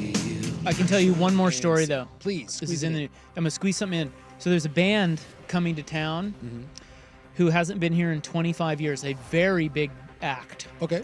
Rolling Stones. They are, no, not the Rolling Stones. They are coming to play Moda Center. The Beatles. Sunday, April 20th. It is not the Beatles. The Monkees. It is not the Monkees. Oasis. Oh, that's actually a good guess, because aren't they touring? Yeah, I think they're touring. I think it's just Europe. Yeah, but they're not playing. No, I think they're coming to the U.S., aren't they? If it lasts that long, we'll see. Peter, Paul, and Mary. They wouldn't play. Oasis wouldn't play Moda. I don't think. You know. No, the band coming to town. The band. Sunday, April 20th at Moda Center. First time in 25 years. Fish. Get out the acid. Can I get out the acid without going to see Fish? Probably be a hell of a Bill Walton tribute. That is true. No one's going to force you to go. Yeah, just not. Isn't what's his nuts playing with them? What's his nuts? No, you're thinking of John Mayer. John Mayer. He's playing with the Dead. The Dead, yeah. Which again allowed me to say, I'd rather just take the acid and not go to the concert. I'd go see the Dead with John Mayer. I would not go see Fish. Yeah, I'm not a Fish guy. Widespread Panic, Fish, Dead. Panic, love them. Yeah. I don't know if they're still touring or not, but if they came through, I saw them in Bend not too long ago, and they're old, but Rob's like, why not? I think I'd go see them again. Fish, jam bands, it's just the. It's only so many times I can hear a 32-minute. It's got to be your jam. Yeah, I'm gonna can we wrap it up? Wrap it up. Let's go. You prefer John Popper? Yeah, they're a jam band, but they play like 9-minute songs. Yes, I would prefer to go see Blues Traveler. That's more of a mushroom than it is an acid sort of thing. Yeah, they all have different drugs. Yeah, you gotta. All right. If you do go to a Blues Traveler show or any psychedelic show, look for a giant. I'm not lying. Look for a giant Hispanic man with a Fu Manchu, a fedora with a tie-dye bandana around it. His name's Timu. Ask him to meet your spirit animal, and I promise you, you will have a great show.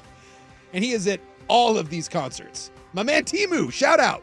In the news brought to you by The Advocates, injury attorneys at advocateslaw.com. The Hot 55 is next on The Fan.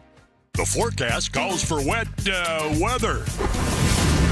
It's time for Pub Beer's Wet January Report. Remember, dry January is fine, but don't judge people that need a beer with their football. Pub Beer, cheap fun. That is really tough to evaluate.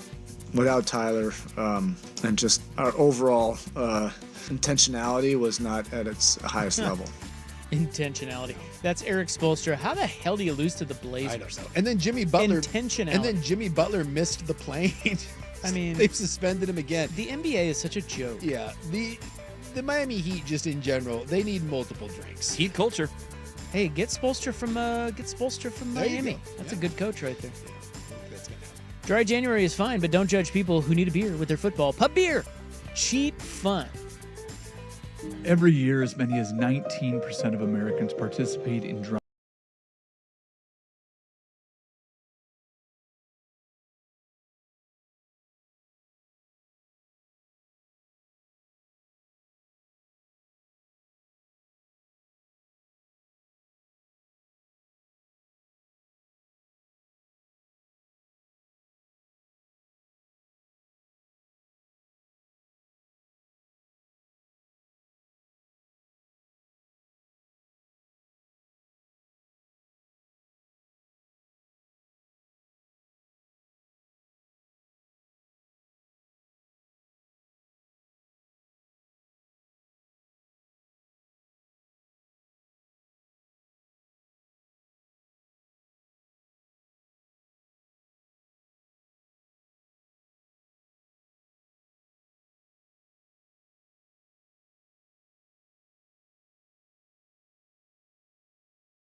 Welcome back. Hope you're having a nice little Wednesday. It's your Sports Bros, Rob and Sook. Excited. I'm Rob. That's Sook right over there. Right. Oh, dude. Ryan Buckley is here. What would you say you do here? We got a special guest coming up in the club tonight. We do. Craig Gass is coming in. Comedian. Yeah, he's a funny guy. He is a funny guy. So make sure you tune in. And he's a sports funny guy, too. Yeah, and I love funny with my sports. Yes. Yeah. Jimmy Kimmel, Howard Stern, does a bunch of Super Bowl stuff. There you go. Goes down to interviews the folks, the peeps. Some of his stuff where guys don't know how to take it. There's nothing better than a comedian interviewing a sports guy with no personality. Yeah. That's always fun. Do you know why that's a mismatch? And it is always fun?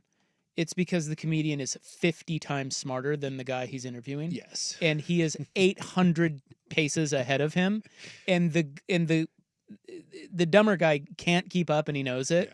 Yeah. And he's terrified. I want to ask, like, what's the worst experience you've had in those things? But then the comedian feels it, and that's his Super Bowl. Like he is off and running, and there's no stopping him. No. It's always a great listen or watch when that occurs. So he's gonna come in. We're gonna have some fun. Yeah, chop it up in the club. Coming up next, worst late game playoff blunders, the Mark Andrews edition. But right now, the Hot Five. Look at this. We are really consistent. I gotta say, I gotta call something out. Right the hell out of town. So the Hot Five at 5 is supposed to be at 5. Yes. Here, since we're always behind, it's at 5:12. And I gotta tell you, I think we've done it at 5:12. Yeah. Maybe 4 days in a row. It's possible. Oh yeah. It's 5:12. It's time for the very consistent Hot 5. The boss isn't gonna like this. At 5:12. That's 5:13 now. Hot topics, hot opinions. Oh, golly, I'm hot today. And hot air.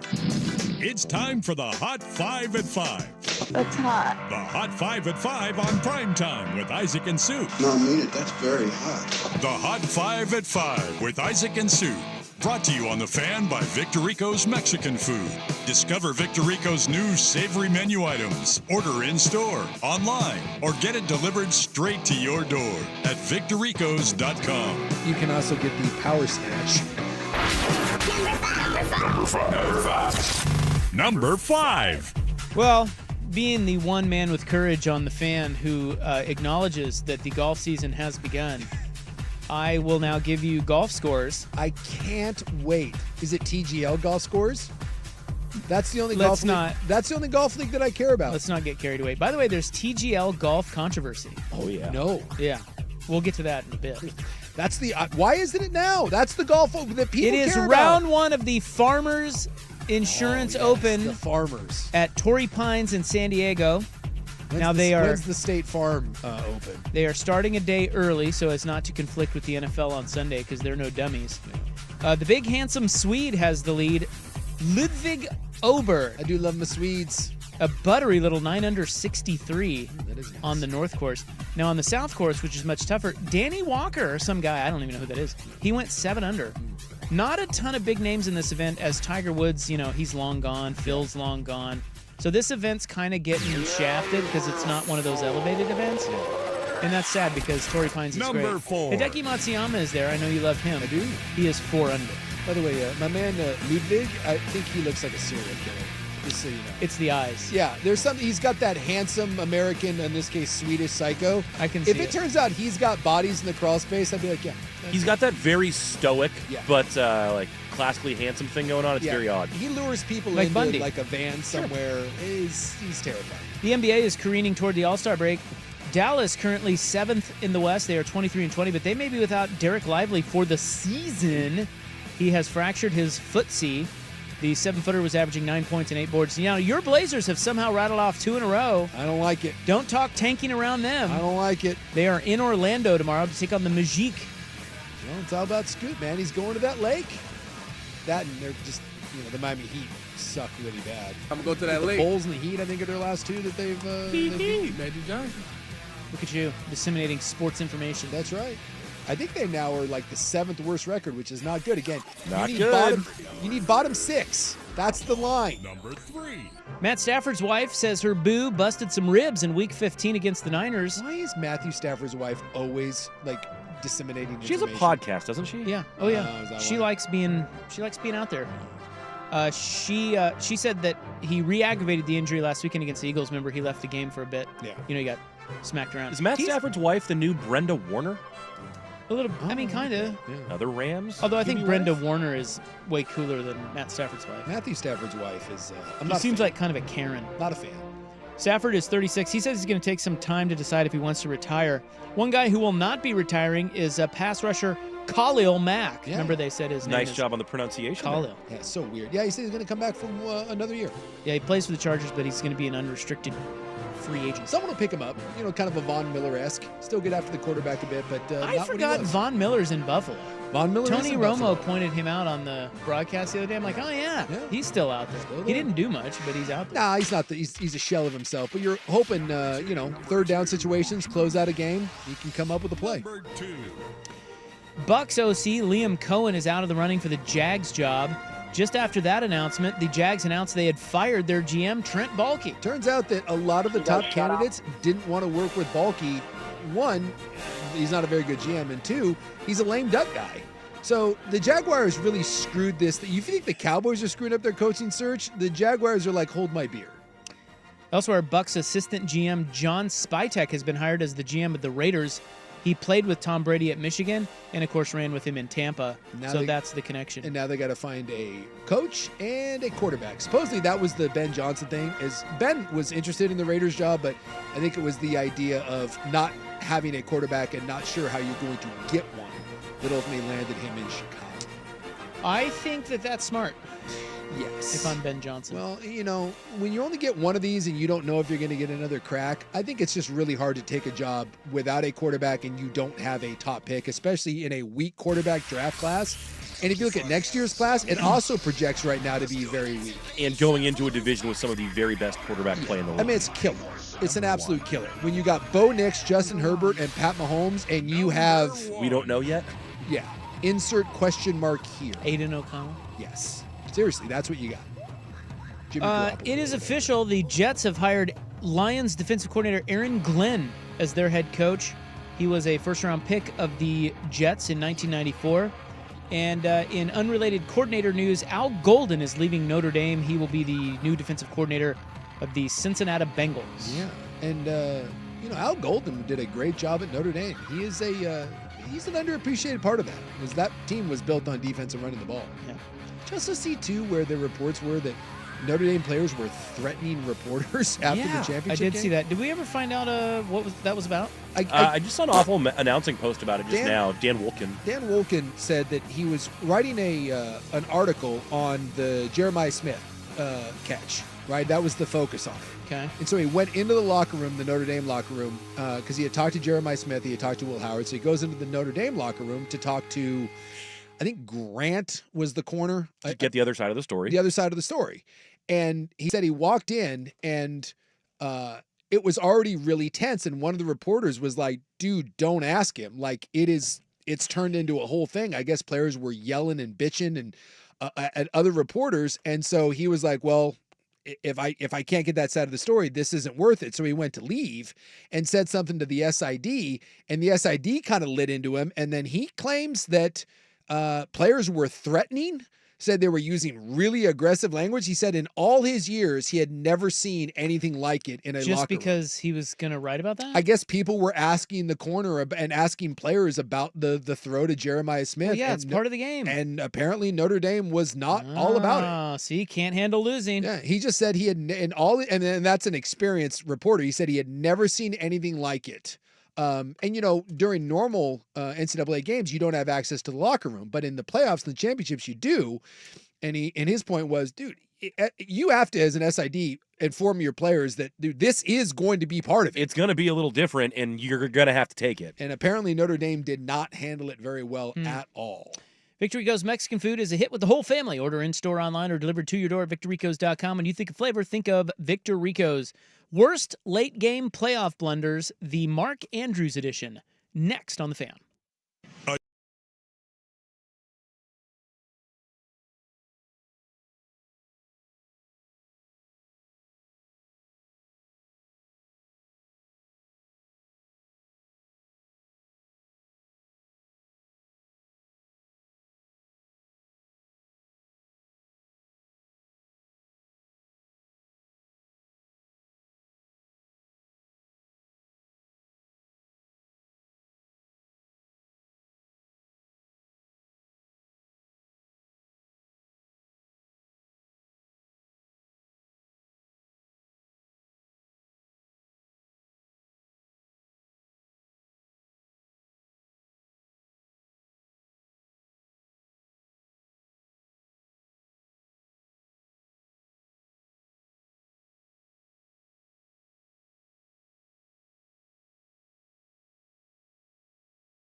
Smartline Home Design. On 1080 The Fan. All right, coming up next, we will talk about the college football player who transferred without the portal. And seemingly broke whatever sort of structure was left of the NCAA, which is not much. I believe he has shattered that plexiglass ceiling because it's not glass. It's not glass. He's like, wait, you can't do this. And they're like, ha, you got us. Yeah, I can. But first, the worst late game playoff blunders list, Mark Andrews edition. This was put together by somebody on internet, and they did a wonderful job with it. Yeah. I don't know who to credit. But someone on internet. Yeah, internet did this, and it was great. And it is, it is worth talking about. Mark Andrews, I don't know if he will be synonymous with that football game when it's all said and done, because there's more to his career. Yeah. It's going to hurt. But it is interesting how some guys just, when you think of them or when their name is brought up, you think of their blunder, and that is it. Yep. And the first one he had on the list is this goes chronologically. We'll start in 1988. Is Ernest Biner? Yes. Because anytime I hear Ernest Biner, and Ernest Biner was a pretty good running back. He had a really good career, and it was the fumble. The fumble. Yeah. 3-yard line against Denver.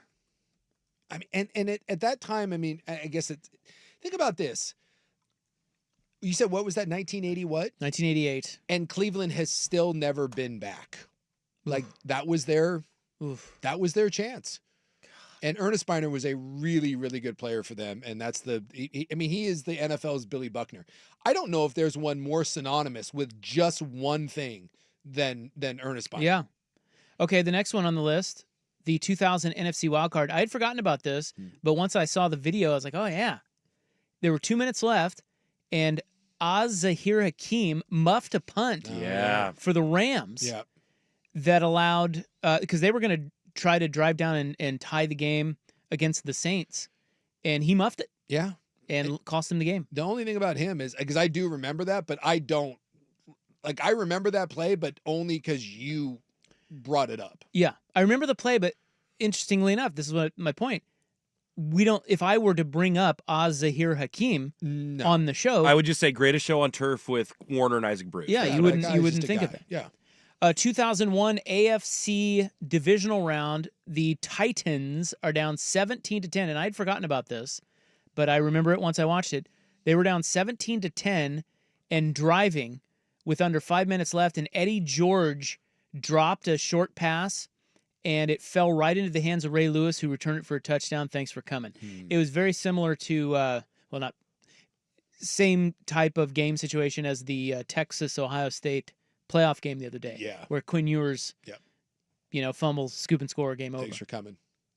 And you think about just, again, there's another team that's never been able to get over the hump. You forget just some of these things that are just soul-crushing. The Titans, yeah. So the Titans, 2001, was that before or after the Rams Super Bowl where the outstretched arm? I forget who's the guy who caught the ball. That was Dyson. Dyson, Kevin right at the Dyson. end. I think that might have been the following year. The next year. Because I want to say that the Dyson, that was the Super Bowl that happened in the year 2000. So I think you would have been looking at playoffs 2001 the following season. Well, that's what this was, 2001 AFC divisional round. No, that's what I'm saying. Is I think that the Super Bowl was the year prior, was the 99 season going into the 2000 Super Bowl, I think. Yes, because the 2002 Super Bowl was Patriots-Rams, and that would have been the Rams back-to-back, right? So, yeah, I think that would have been the 2001 Super Bowl was the Tennessee. Well, this is saying the 2001 AFC divisional round was the Titans losing to the Ravens. It might be because the Super Bowl, it's technically the 2001 Super Bowl, but it was the 2000. Oh, yeah. Might have been in December or something. Yeah. I don't know, whatever. 2003 wild card. Matt Hasselbeck. We want the ball and we're gonna score. In Green Bay. He threw a pick. Last words. He threw a pick six and they lost. That one does stick to him. Yes. When I think of Matt Hasselbeck, I think of that. Yes. It's the first thing I think of. Well, I mean, because it's such a, and it wouldn't if it wasn't for we're going to get the ball and if he didn't, exactly. If he didn't say anything, that's like calling your shot and then you fouled it off into your nuts. There's no bigger. That may be the biggest boner of all time because you called your shot and then you directly lost the game. 2007 wild card definitely does not stick to him, but people know that he did it. Tony Romo muffs the hold against the Seahawks. Yeah. Now, what's interesting about that? That's the most iconic Romo play, though. I mean, people think of him as a broadcaster. As a play, that's the one that stands out for me. No, it's definitely true. I don't know why it doesn't really... Because it was early on and Romo wasn't Romo. Yeah. That's why he was holding in the first place. Yeah, I think that was the first, at that minute, at the end of Romo's tenure, it sticks to him way more. So the score, I'd forgotten about the score and situation in that game. It was 21-20. Mm-hmm. The Cowboys were losing. 4th and 1 with 1:19 left. And they kicked the field goal, or tried to kick the field goal, which I think, I don't know. I think today, some coach might shove that down the throat for a yard. Yeah. Although back in the day, that wasn't a thing. This whole 4th down. I know. But down, I don't know. Today, I think most coaches kick because you're only down 1. Yeah. And there's 1:20. But yeah, you would. But, there are some funny, if you go back and watch old games, because I do that all the time. I'm like constantly doing that. Do you believe that? No. But you know what I mean. You see old clips and stuff. Coaches like punting from the 35 the olden days, you had to have nude photos of a coach. You had to have his mom under lock and key ransom to get him to go for it on 4th down. Now it's like you're just shamed if you don't go for it on 4th down. That is a complete shift in coaching philosophy. Based on that, I would love to see the numbers go all the way back in history of all the great coaches and find out who was the biggest ween of all of them. I feel like Schottenheimer. I remember Schottenheimer in Kansas City. Giant candy ass. Hell of a coach. Yeah. But I feel like he got this label of being way too conservative sometimes. Yeah. Well, there is a Twitter account that I love, and it's called the Cowardly Punt Index. Oh yeah. And anytime someone punts, they bring up this is in the 17th percentile for most cowardly punt. They have the analytics on it, and it's a pretty good follow because it actually because there are times when you're like, oh my god, how are they punting? And then you see the numbers, you're like, okay, it's not so bad. And then other times you're like, yep, confirmed, coward. 2009 NFC Championship, Vikings Saints tied. Minnesota is at the New Orleans 40. They have 19 seconds left, so they do need a few more yards to get into field goal range. Brett Favre pulls a Drew Aller, he rolls out right, throws across his body to the middle of the field, and it gets picked, and they lose. It's just stuff like that. I mean, when you're that great, it's hard for stuff to stick to you. I mean, Favre has a bunch of crap, but he's Brett Favre. But he's more synonymous with Packers. Exactly. This was the later Vikings days. This was to the end. 2012 AFC Championship, the Ravens down 23-20 to the Patriots, 28 seconds left. Joe Flacco hits Lee Evans in the corner of the end zone, but Sterling Moore knocks it away. Now, this one I remember. I don't remember this. And I remember Lee Evans getting a lot of heat, but looking back, if you rewatch it, it was just a great play by Sterling Moore. He just knocked it out of his breadbasket. Yeah, I don't remember that one. And then 2015 Super Bowl, of course, we all remember the Seahawks down 28-24 to the Patriots on the goal line. It's the greatest. This is 20 seconds left. 2nd down. Russell Wilson throws an INT. Malcolm Butler. To lose the game. Yep. That may be the most painful play in Seattle history. Would have been back. I don't know how it's not. Would have been back-to-back Super Bowls, and you defeat the Patriots. You had them dead to rights, and they would have been going for a three-peat. Marshawn Lynch, and you get picked. You get picked. Oh, my goodness. A lot of people asking, where's Scott Norwood? Yeah, he didn't put Scott Norwood on the list. I don't really see any kickers on there because kickers are just kind of, What kicker? Nice job, you kicker! Is most synonymous? Scott Norwood. Yeah, I was thinking other kickers, sorry. Morton Anderson.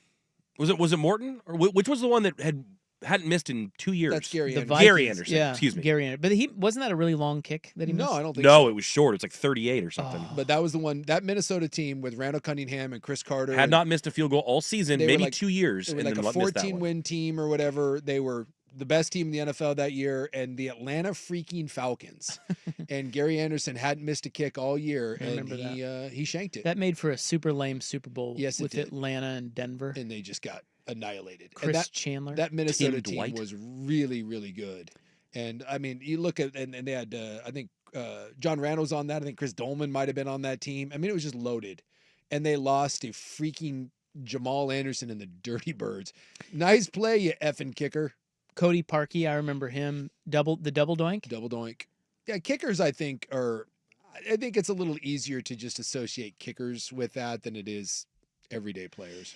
But if you're Mark Andrews, you'll be happy that a lot of those have faded into obscurity. They have. As a matter of fact, most of them have. The only one on that list, there are two on that list that really stick to the player. One is Matt Hasselbeck. The other is Ernest Biner. Yeah, I think those are the two. But outside of that, maybe Andrews gets through this. I don't know. He'll be all right. And it didn't happen in the Super Bowl. It didn't happen in the end. And I think the earlier it happens in the playoffs, it's better. If that but he had two of them. Yeah, well, he actually had three. And that team was really good. Yep. Did you see the Bills Mafia story about Mark Andrews and his charity? Like $60,000, I think they donated. Yeah. I mean, apparently Andrews was getting death threats from his own fan base, and so Bills Mafia took it on themselves to try to help him out, but also, I mean, maybe twist the knife. Look, I feel for people because that is one, if regardless of whether he's remembered or not, that will haunt him forever. That will absolutely haunt Mark Andrews forever. He will never get over that, ever. The college football player who has transferred without the portal. Yeah. Next, here's Buck. This is a Conference Championship Week edition of Primetime with Isaac and Suk. Brought to you by Smartline Home Design. Now, from the Fan Sports Desk, a Sports Center update on 1080 The Fan. Brought to you by Crunch Fitness. Memberships now as low as $9.99 per month. Find your Crunch time in Portland, Vancouver, and online at crunch.com. First on the Fan, lots of NFL news today. The New York Jets hire Lions defensive coordinator Aaron Glenn as their next head coach. Buccaneers OC Liam Cohen has withdrawn his name from consideration for the Jaguars head coaching position. In what appears to be a related move, Jacksonville has fired general manager Trent Baalke. The Raiders have hired a new general manager, getting John Spytek from Tampa Bay. He was the assistant GM there. In coordinator news, Notre Dame DC Al Golden leaving the college game for the same role with the Cincinnati Bengals, and reports out of the NFC West indicate the 49ers are interested in the defensive coordinator services of former Seahawks head coach Pete Carroll. In the association, the Miami Heat will reportedly suspend Jimmy Butler for 2 games after he missed the team flight to their 2-game road trip. Butler had previously been suspended by the team for conduct detrimental to the team. And down at Torrey Pines, Ludwig Oberg, your leader at the Farmers Insurance Open, he carded a 963 in his first round today on the North Course. More sports scores and stories in 30 minutes. I'm Ryan Buckley from the 1080 The Fan Sports Desk. Listen live or on demand on the Odyssey app, the Fan's desktop player, or tell your smart speaker to play 1080 The Fan. Jump back to earlier parts of your favorite fan shows on the Odyssey app. The only way to rewind Portland's sports leader, 1080 The Fan. It's time for Who's Leading the Charge. A look under the hood at the coaches, players, and teams getting it done. Brought to you by Battery Exchange. I mean, I always believe that we could achieve more than what people give us credit for. But, you got to go out there, put in the work. You got to go out there, work daily, get better each and every day. Just put your head down and grind. And by the end time of the season, you look up and you might be in a position like this. That is Commies quarterback, Jaden Daniels. Yeah, look, and he can have all the belief. And look, why wouldn't you at this point? If they make the Super Bowl, this will be one of the 3 worst Super Bowl teams of all time. It's just not a great team, and yet here they are. Who's Leading the Charge? Powered by Battery Exchange. Mention code BXT10 at checkout for 10% off your entire purchase this month. Online at batteryexchange.com. Tired of your home running out of hot water? Three Mountains Home Services is here to make life easier. For a limited time, when you install a high-efficiency tankless water heater, you'll get a free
Brought to you by Smartline Home Design. On 1080 The Fan. Well, something pretty groundbreaking happened recently, and not a lot of people are talking about it for whatever reason. What?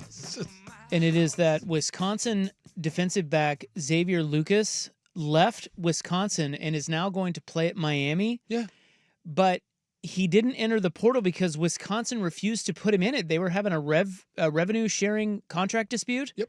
And so Wisconsin said, yeah, you ain't transferring. He's like, watch me. He did not go in the portal. He just left and went to Miami. Yeah, the portal had already closed, right? There are portal windows. So you can see it where a guy goes, hey, I'm making my intent to transfer, but you can't until the portal window. He just said, I'm leaving, and Wisconsin's like, no, you're not. He signs, and they're like, we're not letting you out of your agreement. Miami's like, whatever, we'll take you. So Wisconsin gets all pissy, calls the NCAA, and is like, what the hell? And the NCAA comes out and says, there's really no such thing as the portal.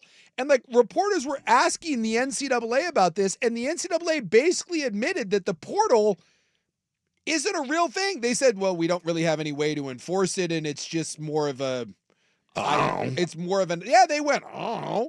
So according to now the NCAA, the transfer portal doesn't exist. You can leave whenever the hell you want. What? So what are we doing? The way he's getting around it is he did not formally sign with Miami. So what he did was he just left. Yeah. He withdrew from classes at Wisconsin, and he is enrolled academically at Miami, but he did not formally sign with Miami, and so that means he skirts the transfer rules. So he's enrolled for the fall, and he's going to reclassify to spring 2025. Freaking brilliant, by the way. Yeah. That's brilliant. Yeah. And I wonder if more kids are going to do this. Well, although not a lot of them are in conflict with their school like this. No, but the fact that the NCAA came out and basically said that the transfer portal isn't a real thing, what? I consider me just a moron then, because I thought this thing was like steadfast, that there were like real rules in place about when and where and all that. Apparently the NCAA is saying no, there's not. The other thing this is going to do is it's going to make the rules will come fast. It has to. About enforcing and signing and the rules behind these revenue sharing agreements. Yeah. In other words, the pay for play. Because Wisconsin may have a leg to stand on here. They're saying, hey, wait a minute. We signed you. You signed this. Yeah. This is what we agreed to. And so breaking that agreement, that's going to trigger litigation from Wisconsin. Well, it will. I mean, they're pissed off. They're like, wait a minute, you can't just sign and leave. But he'll be like, well, that's fine. I don't want whatever you're offering anyways. So see you later. Yeah, and well, by him not signing with Miami, they really can't stop him. That's right. That's the genius of it. And that's like if you sign a contract to be a coach somewhere and you're like, I'm not going to coach this team anymore. Well, you might not be able to just hop to the next job right away, but you can certainly leave that one. He's claiming that the school left him in purgatory because they weren't talking to him. They weren't communicating to him. So he's saying, well, I had to leave because I didn't know what to do. I had to leave. I am all for the transfer portal. I'm all for NIL because for years, and I hate when Nick Saban and these guys come out and then they rattle their sabers about how awful it is now. Meanwhile, for years and years, coaches could get whatever the hell they wanted, leave whenever they wanted. And now that the players can do it, now it's the end all to be all. But some of this stuff is completely out of control. And the NCAA just now throwing up their hands and saying there's nothing we can do about it. And this stems from, remember when Tennessee and Virginia that sued the NCAA? And the NCAA came out and said, there will be no more NIL investigations because we can't hold up in court. So we're just doing away with it. And at that point, the floodgates were open. You could do whatever you wanted, pay for play, any sort of agreement. And we're like, all right, well, all the guardrails are off. But now we're finding out that the guardrails aren't off. There's just no structure. There's no transfer portal. You can leave. You can leave whenever the hell you want. And the NCAA is like, there's nothing we can do about it because they know they'll lose. Yeah, but I don't see a lot of kids doing this because they don't have to. Like they're not fighting with most of the schools are like, okay, fine, leave. And it's the portal is the easiest way to get found. Yes. Because once you enter it, Yeah, all the other people that's can where find you. everybody's doing the business. So it behooves you to go into the portal. It's the forum for it. Yes, but if you have issues with your school, you technically don't need the portal, which is No. amazing. No, you don't. Absolutely amazing. Well, just the next time someone says that the like, if this is really the wild, wild west as it appears to be, in the NCAA saying, I'll find the response, by the way, I'm looking for it. Like, it's alarming what the NCAA said. But there are people that are saying, in theory, you could leave 3 games into the season and just go and roll somewhere else and play and be like, go ahead and try to stop me, NCAA. Because as long as there isn't employment contracts saying that you are tied here, antitrust laws would seemingly, and this is what the NCAA is saying, seemingly prevents them from doing anything. I know it's a slippery slope, and I don't like to do that. Well, if this happened, this could happen. But in theory, right now, according to the NCAA statement, you could play 2 games at Oregon and be like, nah, I don't like this. And then play the next week at the University of Washington and then play Oregon. Like, that's the sort of Pandora's box that we're getting in here. And I'd love to see it. Something has to change. There has to be some. You would think they'd invoke some sort of rule that you can't play for 2 different schools within a certain period of time. Yeah, we got to pull a Spicoli. We left this England place because it was bogus. If we don't get some cool rules ourselves, we're just going to be bogus too. Yeah. Who's the Expos guy who played for 2 teams in one day? Yeah, he played for the Mets, I think. Yeah, I remember that day, but it was like because of like a delay in the game. Was it like Tim Wallach? Something like that. Yeah, he played for both teams. Played for both teams on the same day. Yeah, and you may actually have that happening, which would be hilarious. All right, at halftime, you're just like, yeah, you know what? You know what? I'll see you on the other side, bitches. I'm gonna go play for them. Like the way this is going. All right, open seggy next on the Fan. It's time for a Ducks Report, the inside story on Oregon athletics. Brought to you by Mods PDX. The future of building is here.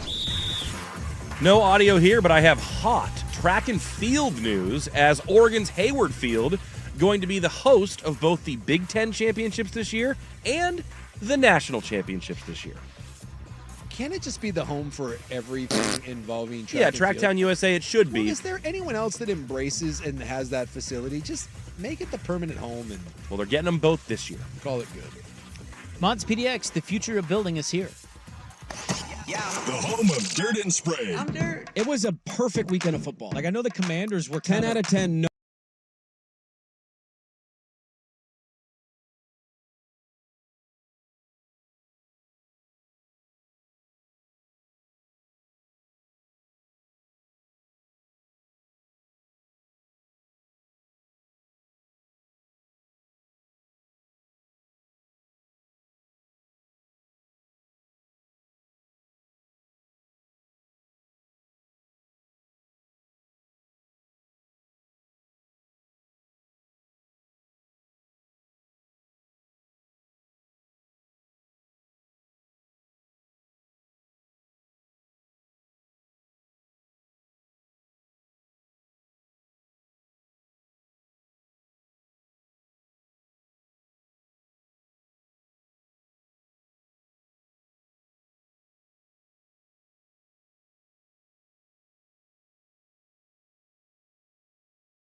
All right.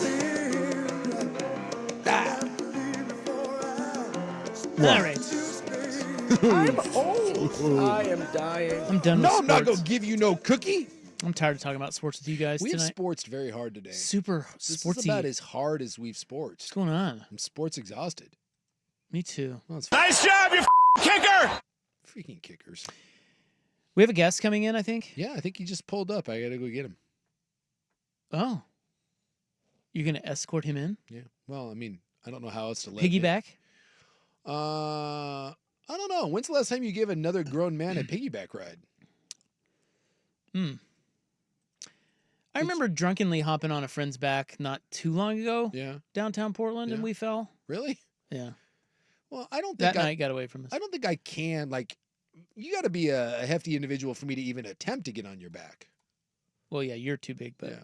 guys like little dainty guys like me.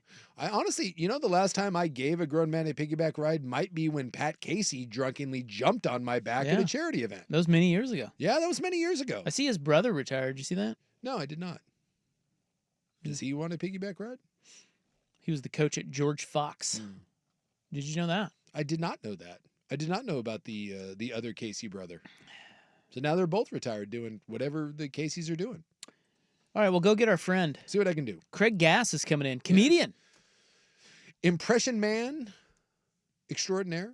Bill Let's hope Murray he's funny. stories. Yeah, hey, funny man, do something funny. If he's not funny, will you make fun of him? Yeah. Is there anything worse than when a comedian is like, hey, tell some jokes? Ugh. I've heard horror stories about comedians saying, never do comedy unless it's at a comedy club. Right. Do not go into any sort of party or event and be like, hey, do 5 minutes real Start dropping one-liners on a radio with two other people. Yeah, don't do not it. great. Don't do it. All right, so Craig Gass in studio coming up next on The Fan. Need inspiration? Shop Fred.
to you by Smartline Home Design. KFXX KWJJ HD2 Portland. An Odyssey sports station. Now, from the Fan Sports Desk, a Sports Center update on 1080 The Fan. Ryan Buckley with this Sports Center update. First on the Fan, lots of NFL news today, starting with the New York Jets hiring Lions defensive coordinator Aaron Glenn as their next head coach. Buccaneers offensive coordinator Liam Cohen has withdrawn his name from consideration for the Jaguars head coaching position. In what appears to be a related move, Jacksonville has fired general manager Trent Baalke. In other GM news, the Las Vegas Raiders will hire Bucs assistant GM John Spytek to take the GM position with their franchise. In coordinator news, Notre Dame's Al Golden, the defensive coordinator, will leave the college game for the same role with the Cincinnati Bengals. And reports out of the NFC West that the 49ers are interested in former Seahawks head coach Pete Carroll for their vacant defensive coordinator position. In the NBA, the Miami Heat will reportedly suspend Jimmy Butler 2 games after he missed the team flight for their 2-game road trip. Butler had previously been suspended for conduct detrimental to the team after demanding a trade. And down at Torrey Pines, Ludwig Oberg, your leader at the Farmers Insurance Open, he carded a 9-under-63 in the first round today on the North Course. More sports scores and stories in 30 minutes. I'm Ryan Buckley at the 1080 The Fan Sports Desk. Listen live or on demand on the Odyssey app, the Fan's desktop player, or tell your smart speaker to play 1080 The Fan. The original home of the Herd with Colin Cowherd. Weekdays 9 to noon, 1080 The Fan. The following show may contain adult themes not suitable for children. Shut the hell up. Club 1080 with Isaac and Suk. It does go well with a chicken. I didn't know hanging out with you was making me smarter. Full disclosure, Morty, it's not. Temporary superintelligence is just a side effect of the mega seeds dissolving in your rectal cavity. Oh, man. Yeah, and once those seeds wear off, you're gonna lose most of your motor skills, and you're also gonna lose a significant amount of brain functionality for 72 hours, Morty. Starting right about now. Club 1080 with Isaac and Suk is brought to you by Pub Beer, the official beer of cheap fun. Go out. What an exciting time. That ain't no bird. Yeah, beautiful hair. What is the freaking Texans doing? I think it's a Himalayan snowcock. Here he is, having the time of his life. Oh, my. Well, I really enjoyed the show. Thank you. Bye. Merry Christmas, Beach. Rocking you on a Friday. Why did I say that? My son is an idiot. What is Colorado Rocky? All right, nice to have you along. It's the club, and we have a special guest, very special guest, in studio tonight, who is in town to be funny. Yeah, funny man. He is a funny man who says funny S. We've had him on the show before. I don't know. I'm sure you don't remember. You do a lot of shows. Craig Gass is here. He'll be at the, I believe, the Bossa Nova Ballroom Saturday night. Whenever I hear Bossa Nova, I think of the old George Seifert commercial. Blame it on the Bossa Nova, the dance of love. I don't remember what that was for, but George Seifert in his transition lenses sang the Bossa Nova song on an ad, and I don't know why, but that sticks in my head forever. That's amazing. I don't even know what the reference is. I don't even remember it. I don't know why. It was just a random commercial, and I find George, anyone wearing transition lenses, I find funny. And the idea of George Seifert, old 49ers coach, singing like Mel Torme Bossa Nova songs. Whoever came up with that idea, brilliant. So you live in Vegas? I live in Las Vegas. But you grew up in Seattle, or spent time in Seattle. There's a whole thing about the Seahawks and the Mariners with you. Yeah, I'm from New York originally. I grew up 10 miles from Yankee Stadium. Got it. And the Yankees were my birthright. But Yankee fans are such horrifying people that I remember going to a game when I was 8 years old, and I looked at my mom and I said, "This stadium is loaded with a-holes." I was 8 when I said that to her. And I made a really grown-up decision. I just said, you know what? If my team winning means that all these a-holes are going to be happy, then I'm out. I can't be a part of this. And more people need to do that today, by the way, when things start getting out of control. That's fair. But moved to Seattle to start doing stand-up in the 90s, and when I got there, 3 of my Yankees were there. Lou Piniella was the head coach, and Willie Randolph was a base coach, and Goose Gossage was in his last year as a relief pitcher, and I just thought, oh, this is my team, and I became a Mariners fan, and then I went to a Seahawks game, and the Seahawks sucked so bad that they were just giving away tickets outside the Kingdome. And I would tell friends, like, dude, they're just giving away. Like, you can get in. I mean, you can maybe spend $5, but people will just give it away for like a king beer, you know? And so I became a Seahawks fan and a Mariners fan, and I book all my shows now around the world around Seahawks and Mariners road games, which is a big reason why I'm not famous. But many things are happening this year. Are the Mariners playing? Are they having some sort of event at the Bossa Nova room? No, this was just a long overdue trip just to get back to Portland to check in. And my plan was to go to a Blazers game, and I was too exhausted when I got in on Sunday to watch them play. You missed nothing. Yeah. Yeah, you don't want to go to those. Plus, I was watching the playoff games and the NFL playoff games, and I was like, But yeah, I'm a massive sports fan. I mean, dude, like my biggest stories of freaking out has always been with professional athletes. Like, you guys are used to talking to the biggest names in sports, so you don't get fazed by anyone, right? You guys? Once in a while. I remember we had Arnold Palmer once, and that jammed me up a little bit. Arnold Palmer got in my kitchen. I was very nervous. But if you see someone outside your world, that makes you nervous, right? Somebody 100%, famous. 100%. Okay. Well, comedians can make me a little nervous because you guys are just smart and like on another level, and it's like intimidating to try to keep up. Whereas with sports people, I honestly don't. This is going to sound terrible. I don't think much of them. Like you're good at dunking a basketball. I don't care. You're probably an idiot. Plus, I think it's a really like I've been working in radio for as long as I've been doing stand-up, and I really believe that this format is the hardest format to get content from because all athletes are just trained to just give you. They're the worst. Yeah, they want. We don't even interview. I mean, we've been around a lot of them. Yeah. We've covered games like you go to the Super Bowl and things like this. We don't. When's the last time we had an athlete on our show? Well, I mean, that reason. Outside of saying that you have an athlete on, most of the time it's horrid. I go to the Super Bowl every year and I interview the players, and I'm always trying to just get something funny from them. And it's always a different angle. Last year I brought Bert Kreischer and Carrot Top when we interviewed the Chiefs and the. How'd that go with Carrot Top and some NFL guys? Carrot Top was, what's great about Carrot Top is there was guys who were too young to know who Carrot Top was, and Carrot Top, and you can see the video online. He was talking to one of the guys from the 49ers, and he said, yeah, man, he goes, do you know who I am? And the guy goes, tell me. And he goes, dude, I'm singing the national anthem. And he goes, are you serious? He thought he was Reba McEntire. And I was like, I go, come on, dude. But that's my favorite thing is like them being a little clueless. One of the best gifts in comedy was Super Bowl 50. It was the Broncos and the Panthers. And the halftime show was Coldplay. And I loved going up to all the players on both teams and going, oh, man, Coldplay, halftime show. What's your favorite Coldplay song? And every single one of them going, oh, man, I love all of them. I celebrate the whole catalog. I can't pick just one. No one wants to admit that they don't know who Coldplay is. And again, you can see the video on YouTube. There was a guy from the Broncos who just went, oh, you know what? I'm half white, so I actually know the answer to this. And I was like, oh.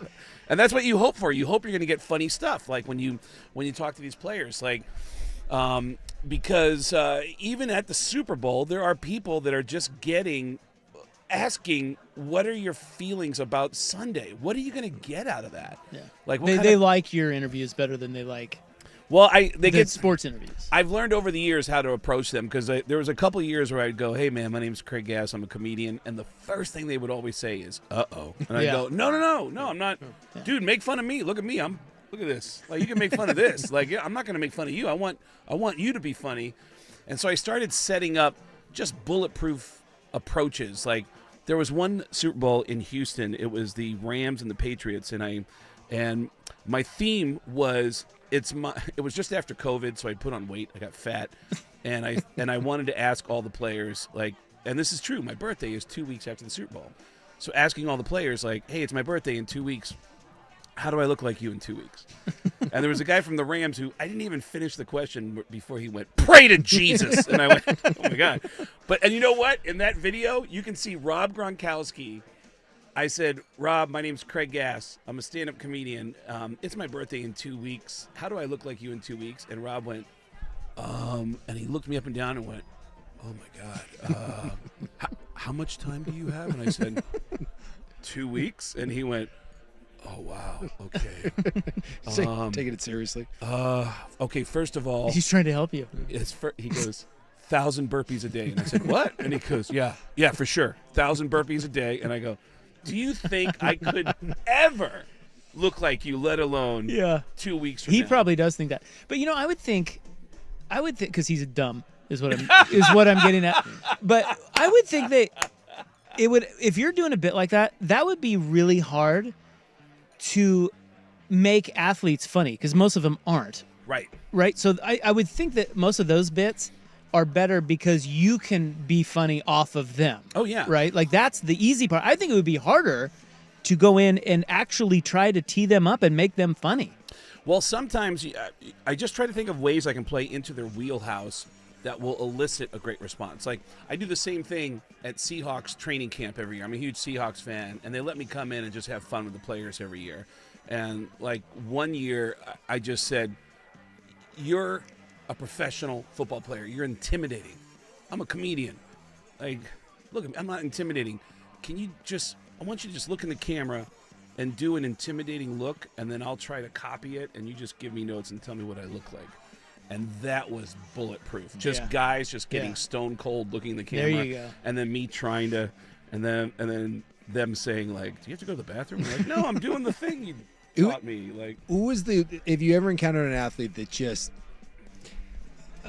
lack of a better word, just didn't get it. It's just I don't know if ass is the right word, but just no personality, stone cold, not funny, just doesn't understand that what you're trying to do, and you're like, oh my God. Yes, I had just scored a huge hit with Peyton Manning at Super Bowl 50.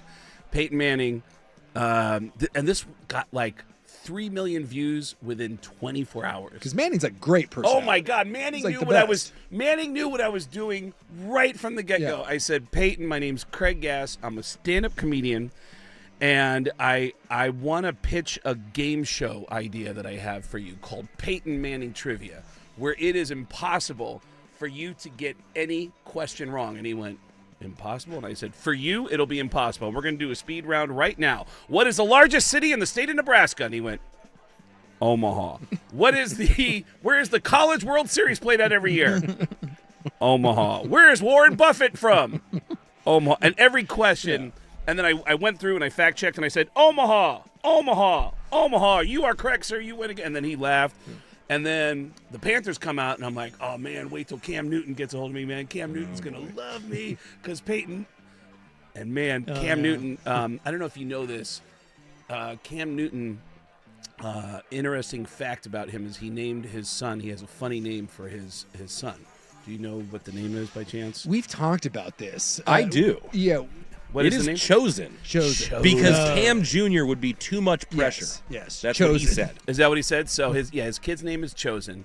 And I said, Cam, my name's Craig Gass. I'm a stand-up comedian. I love that you gave your son such a cool name of Chosen. But do you ever worry about the other kids that he goes to school with and them being insecure that they weren't chosen? And he gave me a dead serious answer, and I went, okay, but were you trying to one-up anybody who named their kid Jesus? And he just went, next. And he's not having it. And the thing about that is, like, I'm scared to even release that moment because the NFL is so tight that they might think that I was trying to. It makes me look like a dick, and I'm not trying to be a dick, you know? Someone made me look like a dick with Mahomes this year because I asked a year ago, because we haven't even gotten into why I'm funny, but I do voices. Family Guy, American Dad, Howard Stern show now, and I've always been known for doing impressions. And so I asked Mahomes last year, hey, man, does anybody do a good impression of you? And what's the key to doing an impression of you? And Mahomes said, I sound like Kermit the Frog. And I go, really? And then he wasn't really funny, so we didn't use that.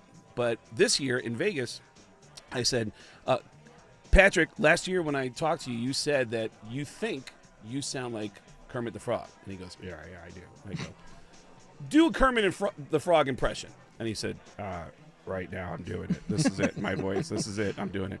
And somebody edited my build up to that, and there's a clip of me just saying, do Kermit the Frog. And all the comments are like, oh, see, the media is jerks and screw them. But it was Patrick Mahomes who told me that a year earlier. There might be some skin there. Oh, there he is. This is Craig Gass. Now, Bossa Nova Center. Bossa Nova Ballroom. Ballroom, Saturday night. Saturday night. I'm a comedian who does impressions. Okay, we're going to get to that next. Okay, we'll get to that next. I got a crazy story for you of how I got to do impressions. Yeah. It's insane. You won't believe it, but I swear it's 100% true. And I want your top 3 or 4 impressions. Okay. And I would like to ask you about, you said you're back on the Howard Stern show now. I'm back on the Howard Stern show, and I also would like to tell you about how everyone I do an impression of has tried to meet me, and it always leads to awkward moments. I had dinner with Christopher Walken, and he hated me. No way. Hated me. Oh, fantastic. That's next. That's heartbreaking. Stay right there. It's Club 1080 on the Fin. A long season gets longer. Scoop, sets, fires.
a great testament to how great the conversation is in this room, because I did not plan on having that conversation at all. I just really enjoyed that conversation.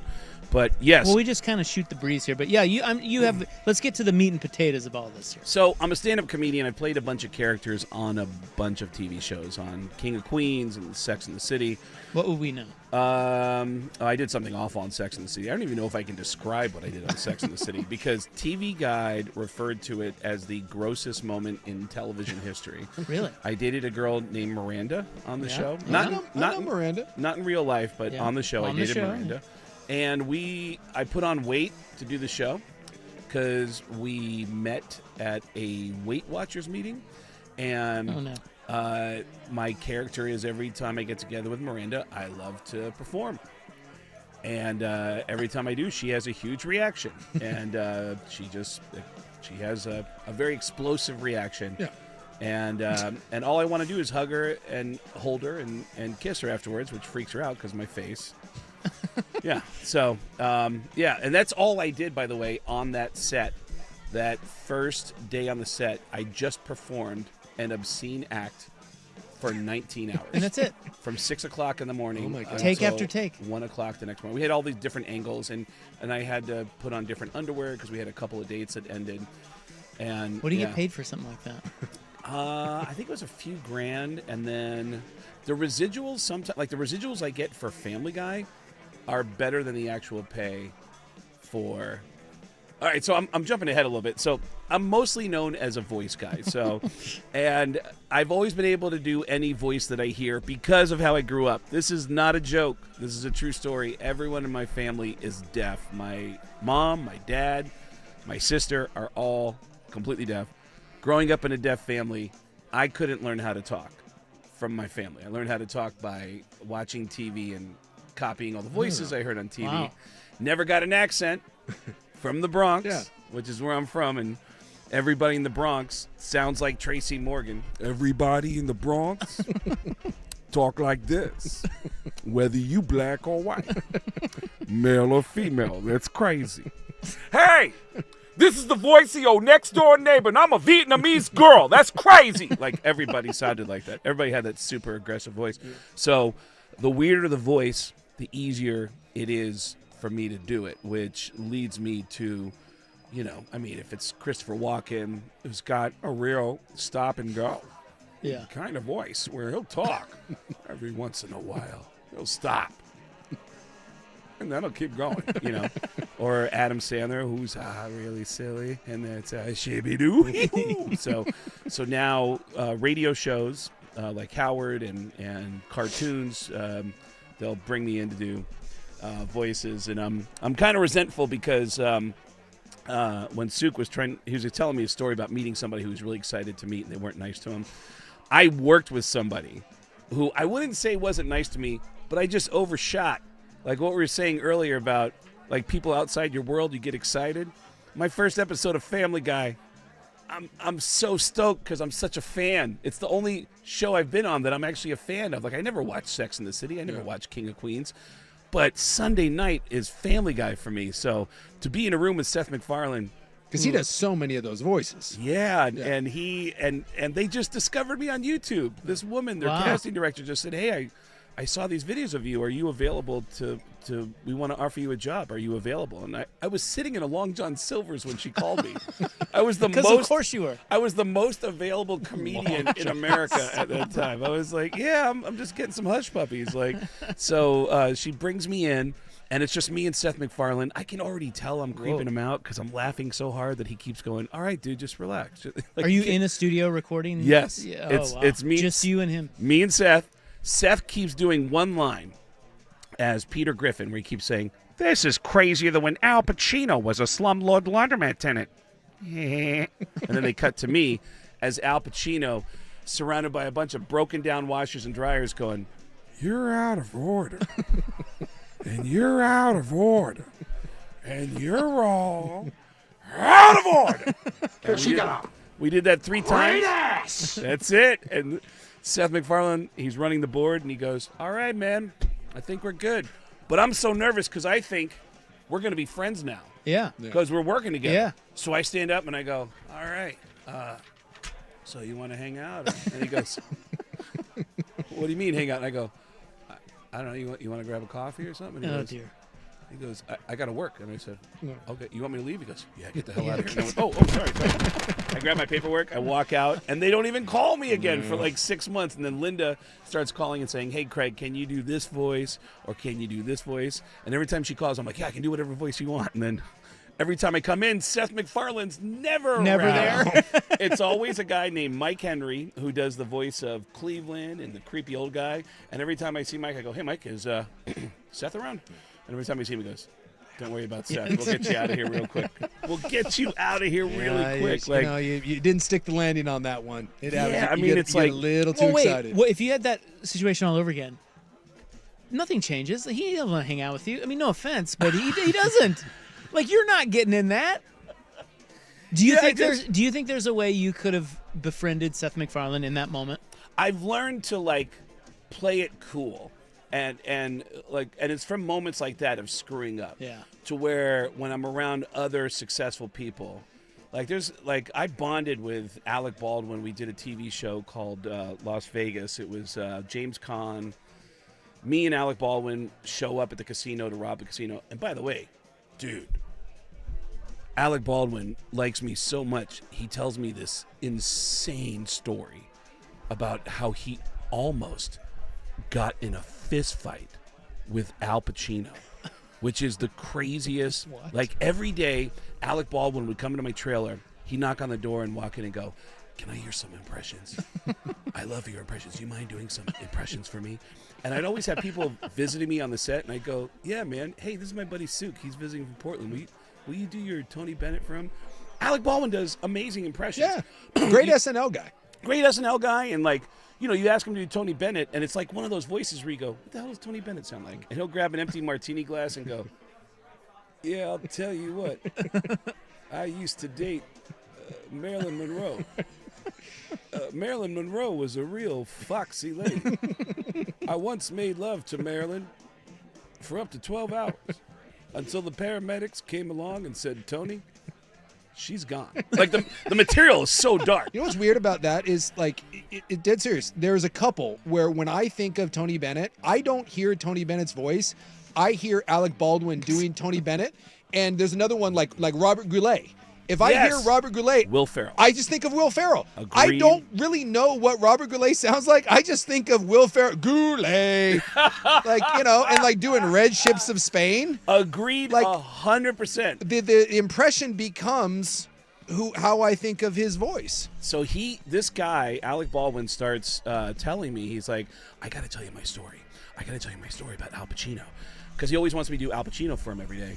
And then he finally tells me the story. And the story is nuts. Alec Baldwin agreed to do a one-man show on Broadway about Al Pacino's life. The problem is that the play was written by a former best friend of Al Pacino's. Oh. The former best friend reveals a lot of personal information that Al Pacino did not want people to know about. Yeah.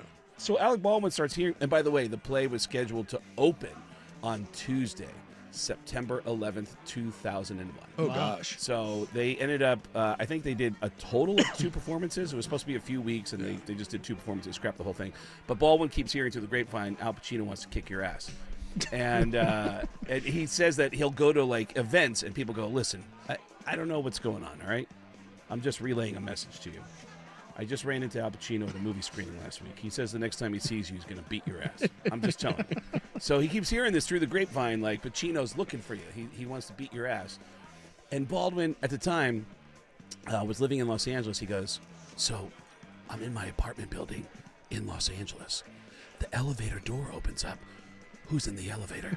It's Al Pacino, Beverly D'Angelo, and a real estate broker looking for an apartment in my building.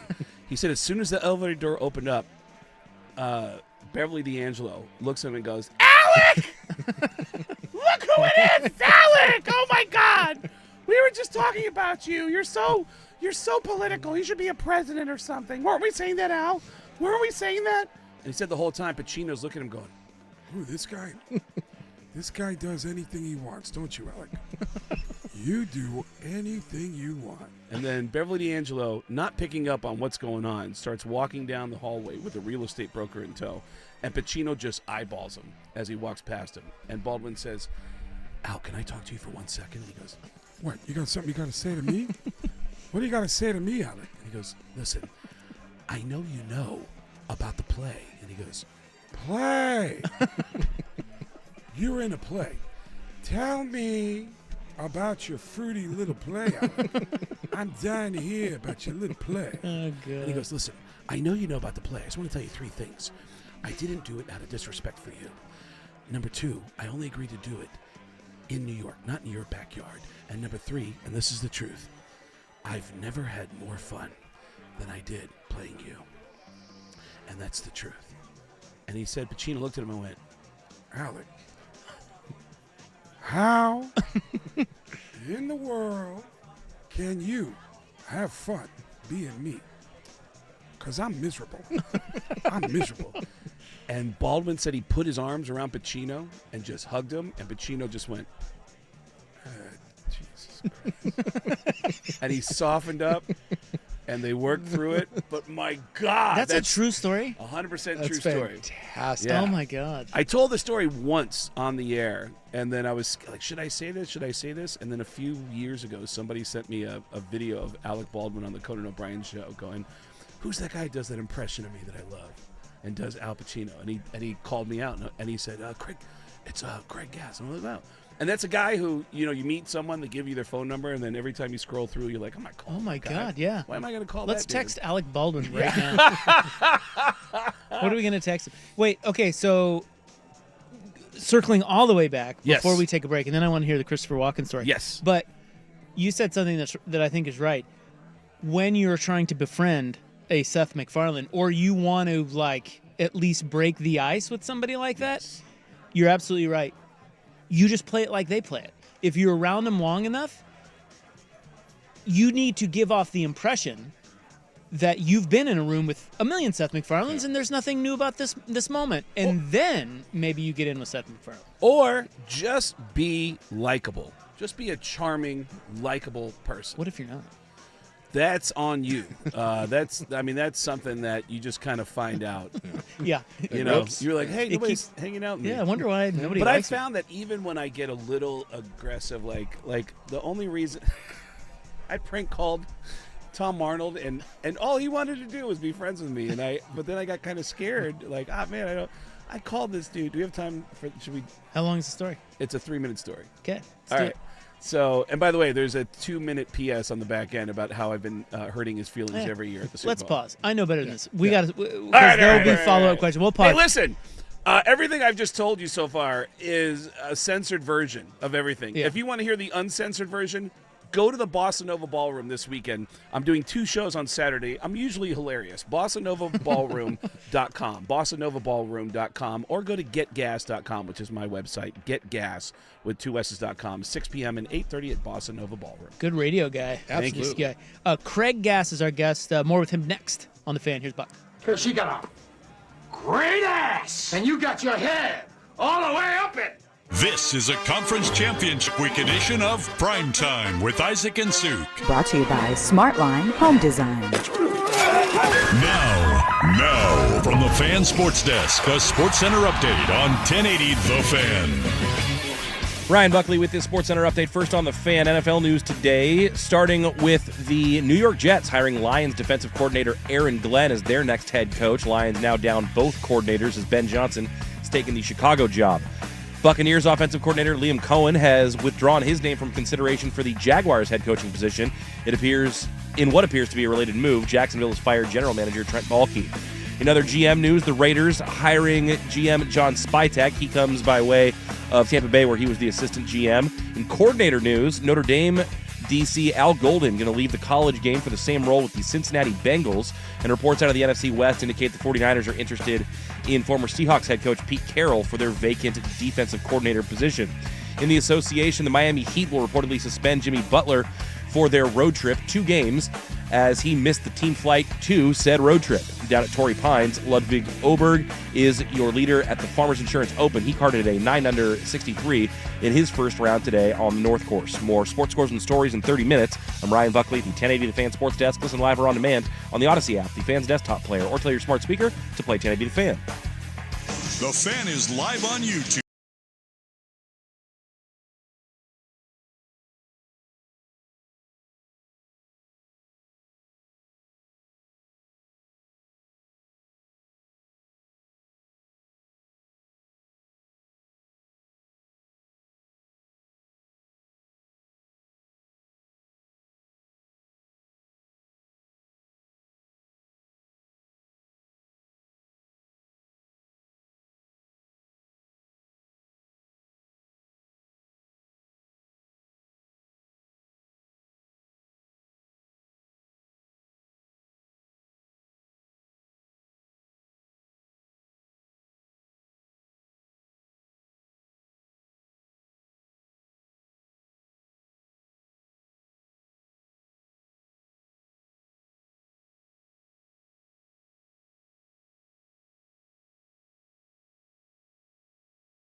But yeah, we'll get to me that in this scenario. But there's some, but I did tease that. Yeah, the Tom Arnold. I prank call Tom Arnold. Why? Are you on the Howard Stern show or something? No, I did it for myself. This is when I was still living in Seattle, and I was doing radio in Seattle. I was working at a rock station up there. Okay. That's where I started before I got on the Howard Stern show. I sent a tape of my stuff from Seattle, and Howard's producer called me. Hey, this is really good. We really love the voices here. I mean, this is like, so who's doing all the voices? And I said, that's me doing all the voices. He goes, well, your Sam Kinnison's better than anything we've ever heard, man. We love it. Is Gary still there? I'm sorry, I've lost touch a little bit with the Howard Stern Gary's show. still there. He's still there. Gary's still there. So around this time, I'm still new in comedy, and this is like mid '90s, and I'm doing open mics and stuff. One of the open mic comedians whose day job is working at a hotel in downtown Seattle said, "Hey, man, you know that Planet Hollywood that's opening in town? All the stars from Planet Hollywood are staying at my hotel. And I go, yeah, like who? And he goes, Sylvester Stallone, Arnold Schwarzenegger, Tom Arnold. And I went, Tom Arnold is staying at your hotel? And he goes, yeah. And I go, no way. I go home that night. And Tom Arnold had just killed it in 9 months and True Lies. And he's friends with Schwarzenegger. And he's friends with Schwarzenegger. But I think he's a funny dude. So I called the Hilton that night and I said, hi, Tom Arnold, please. And this lady goes, okay, just one moment. And she puts me through. I didn't record this. I just did it for myself. Tom Arnold picked up the phone and he said, hello. And I said, Tom, it's Sam Kinison. And he goes, by the way, Sam Kinison had been dead for 5 years. And Tom Arnold goes, hey, buddy, how you been? Good to talk to you, man. It's been a long time. And I said, I go, Tom, I need your help in the afterlife. And he goes, whatever you need, buddy. You just tell me what you need. And I said, well, what I need is cocaine. And here's what I want you to do. I want you to follow my instructions. First of all, I need you to front me the cash because I don't have any cash. And then I want you to get some cocaine. And then this is where it gets tricky. I want you to get on a plane, and I want you to fly to Los Angeles. And when you get to Los Angeles, I want you to drive to Jerry Lewis's house. And when you get to his house and he answers the door, I want you to take the cocaine and put it in the small pocket of his pants, and I'll get it when he gets here in 3 weeks. Oh! And then I stopped and said, Tom, I'm sorry. My name's Craig Gass. I'm a stand-up comedian. I'm a huge fan of yours. I just love you. And he said, man, that impression is so good that I need to call my sponsor right now. That's how good it is. And what is your name? Craig Gass. You're a comedian? And I said, yeah, I'm a comedian. And he goes, do you have a tape you could drop off at the hotel? So I dropped off a tape. He called me like a week later and said, man, I think you're really funny. And I'm going to give you all my information. If you ever need me for anything, advice, whatever, here's all my information. Cool is that? Wow. And I was like, wow, that's amazing. But I never called him. But what I did is I started repeating the story until I got the impression down. Now, I've used it for evil. Every year, I go to the Super Bowl, and I will broadcast from the Super Bowl Media Center every year. There are hundreds of sports stations from all over the world that will broadcast from the Super Bowl Media Center. And friends of mine, at the beginning of the week, there's no celebrities coming in yet. Monday, Tuesday, Wednesday is pretty slow. So my radio buddies will say, hey, can you join us and pretend to be somebody famous so that it sounds cool back in Des Moines? And I go, yeah. And Tom Arnold is the only sports guy that I can do an impression of because Tom used to host the Best Damn Sports Show. Oh, yeah, that's right. And he's an Iowa guy, too. And he's an Iowa sports guy all the way down the line. So every year I will broadcast and I will go full-blown Tom Arnold when they say, we're live from the Super Bowl with Tom Arnold. Tom, what's going on?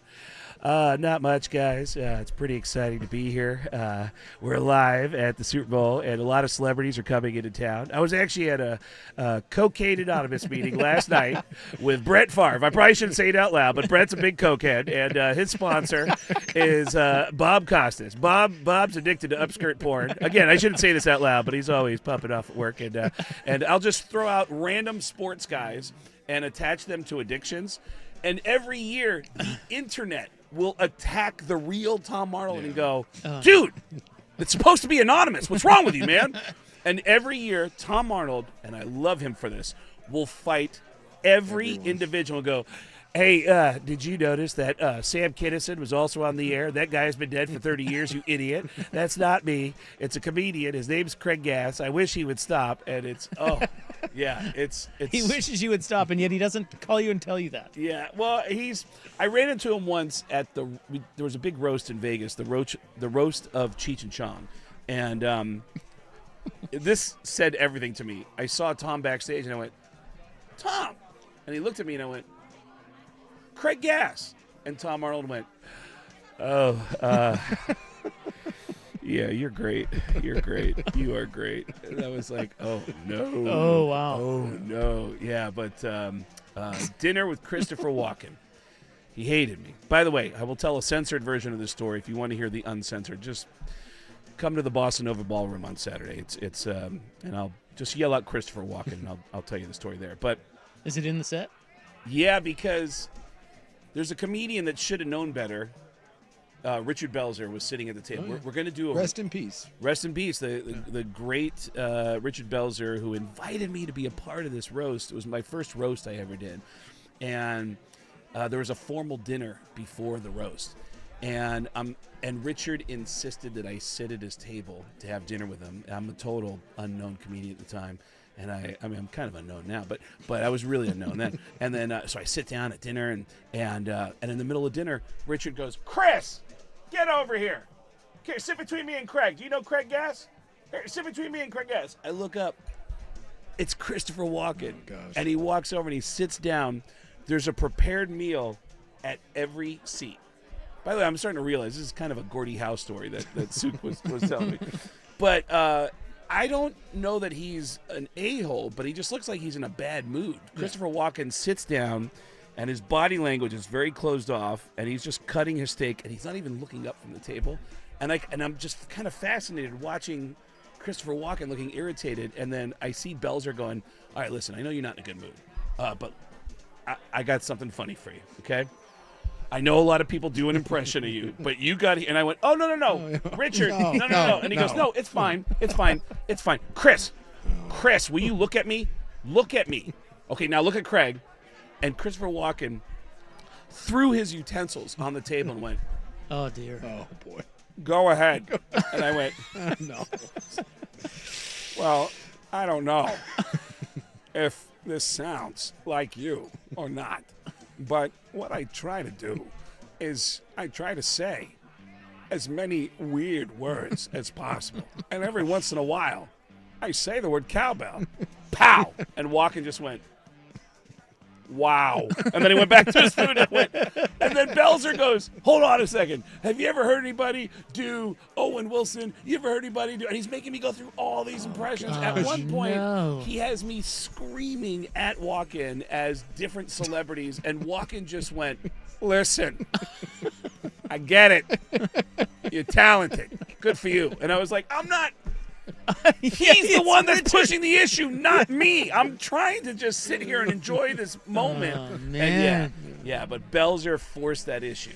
Yeah, Good That's for uncomfortable. Richard, good for Richard Belzer, by the way. Yeah. Anyone that can pull the strings Yeah. like that, I Belzer loved that. yeah. Every minute of it. Yeah, it.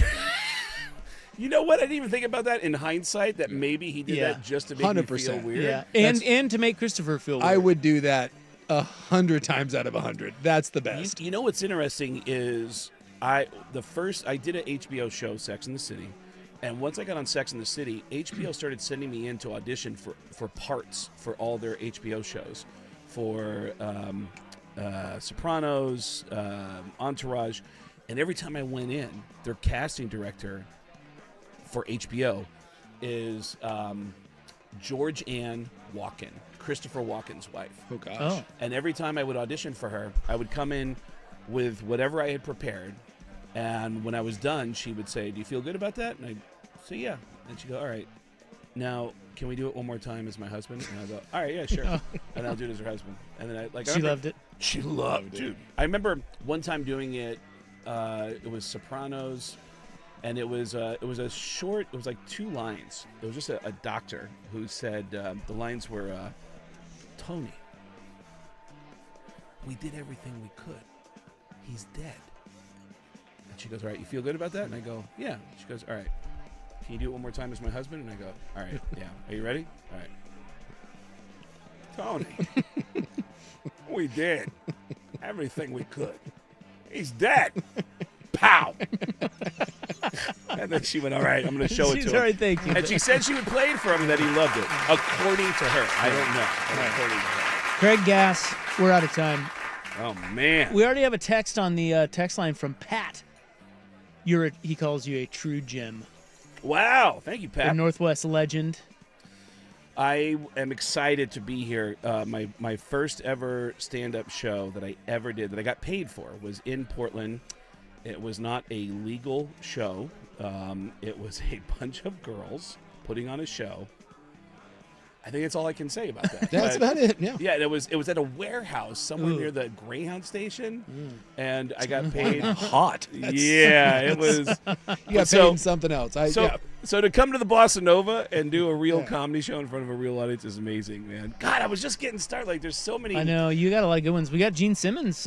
Next time you come on, we'll have to talk about him. You know 'Cause what? you guys both pissed off Gene Simmons. If you have time later in the week at all, not only did I piss off Gene Simmons, I lived at Eddie Van Halen's house for a period of time.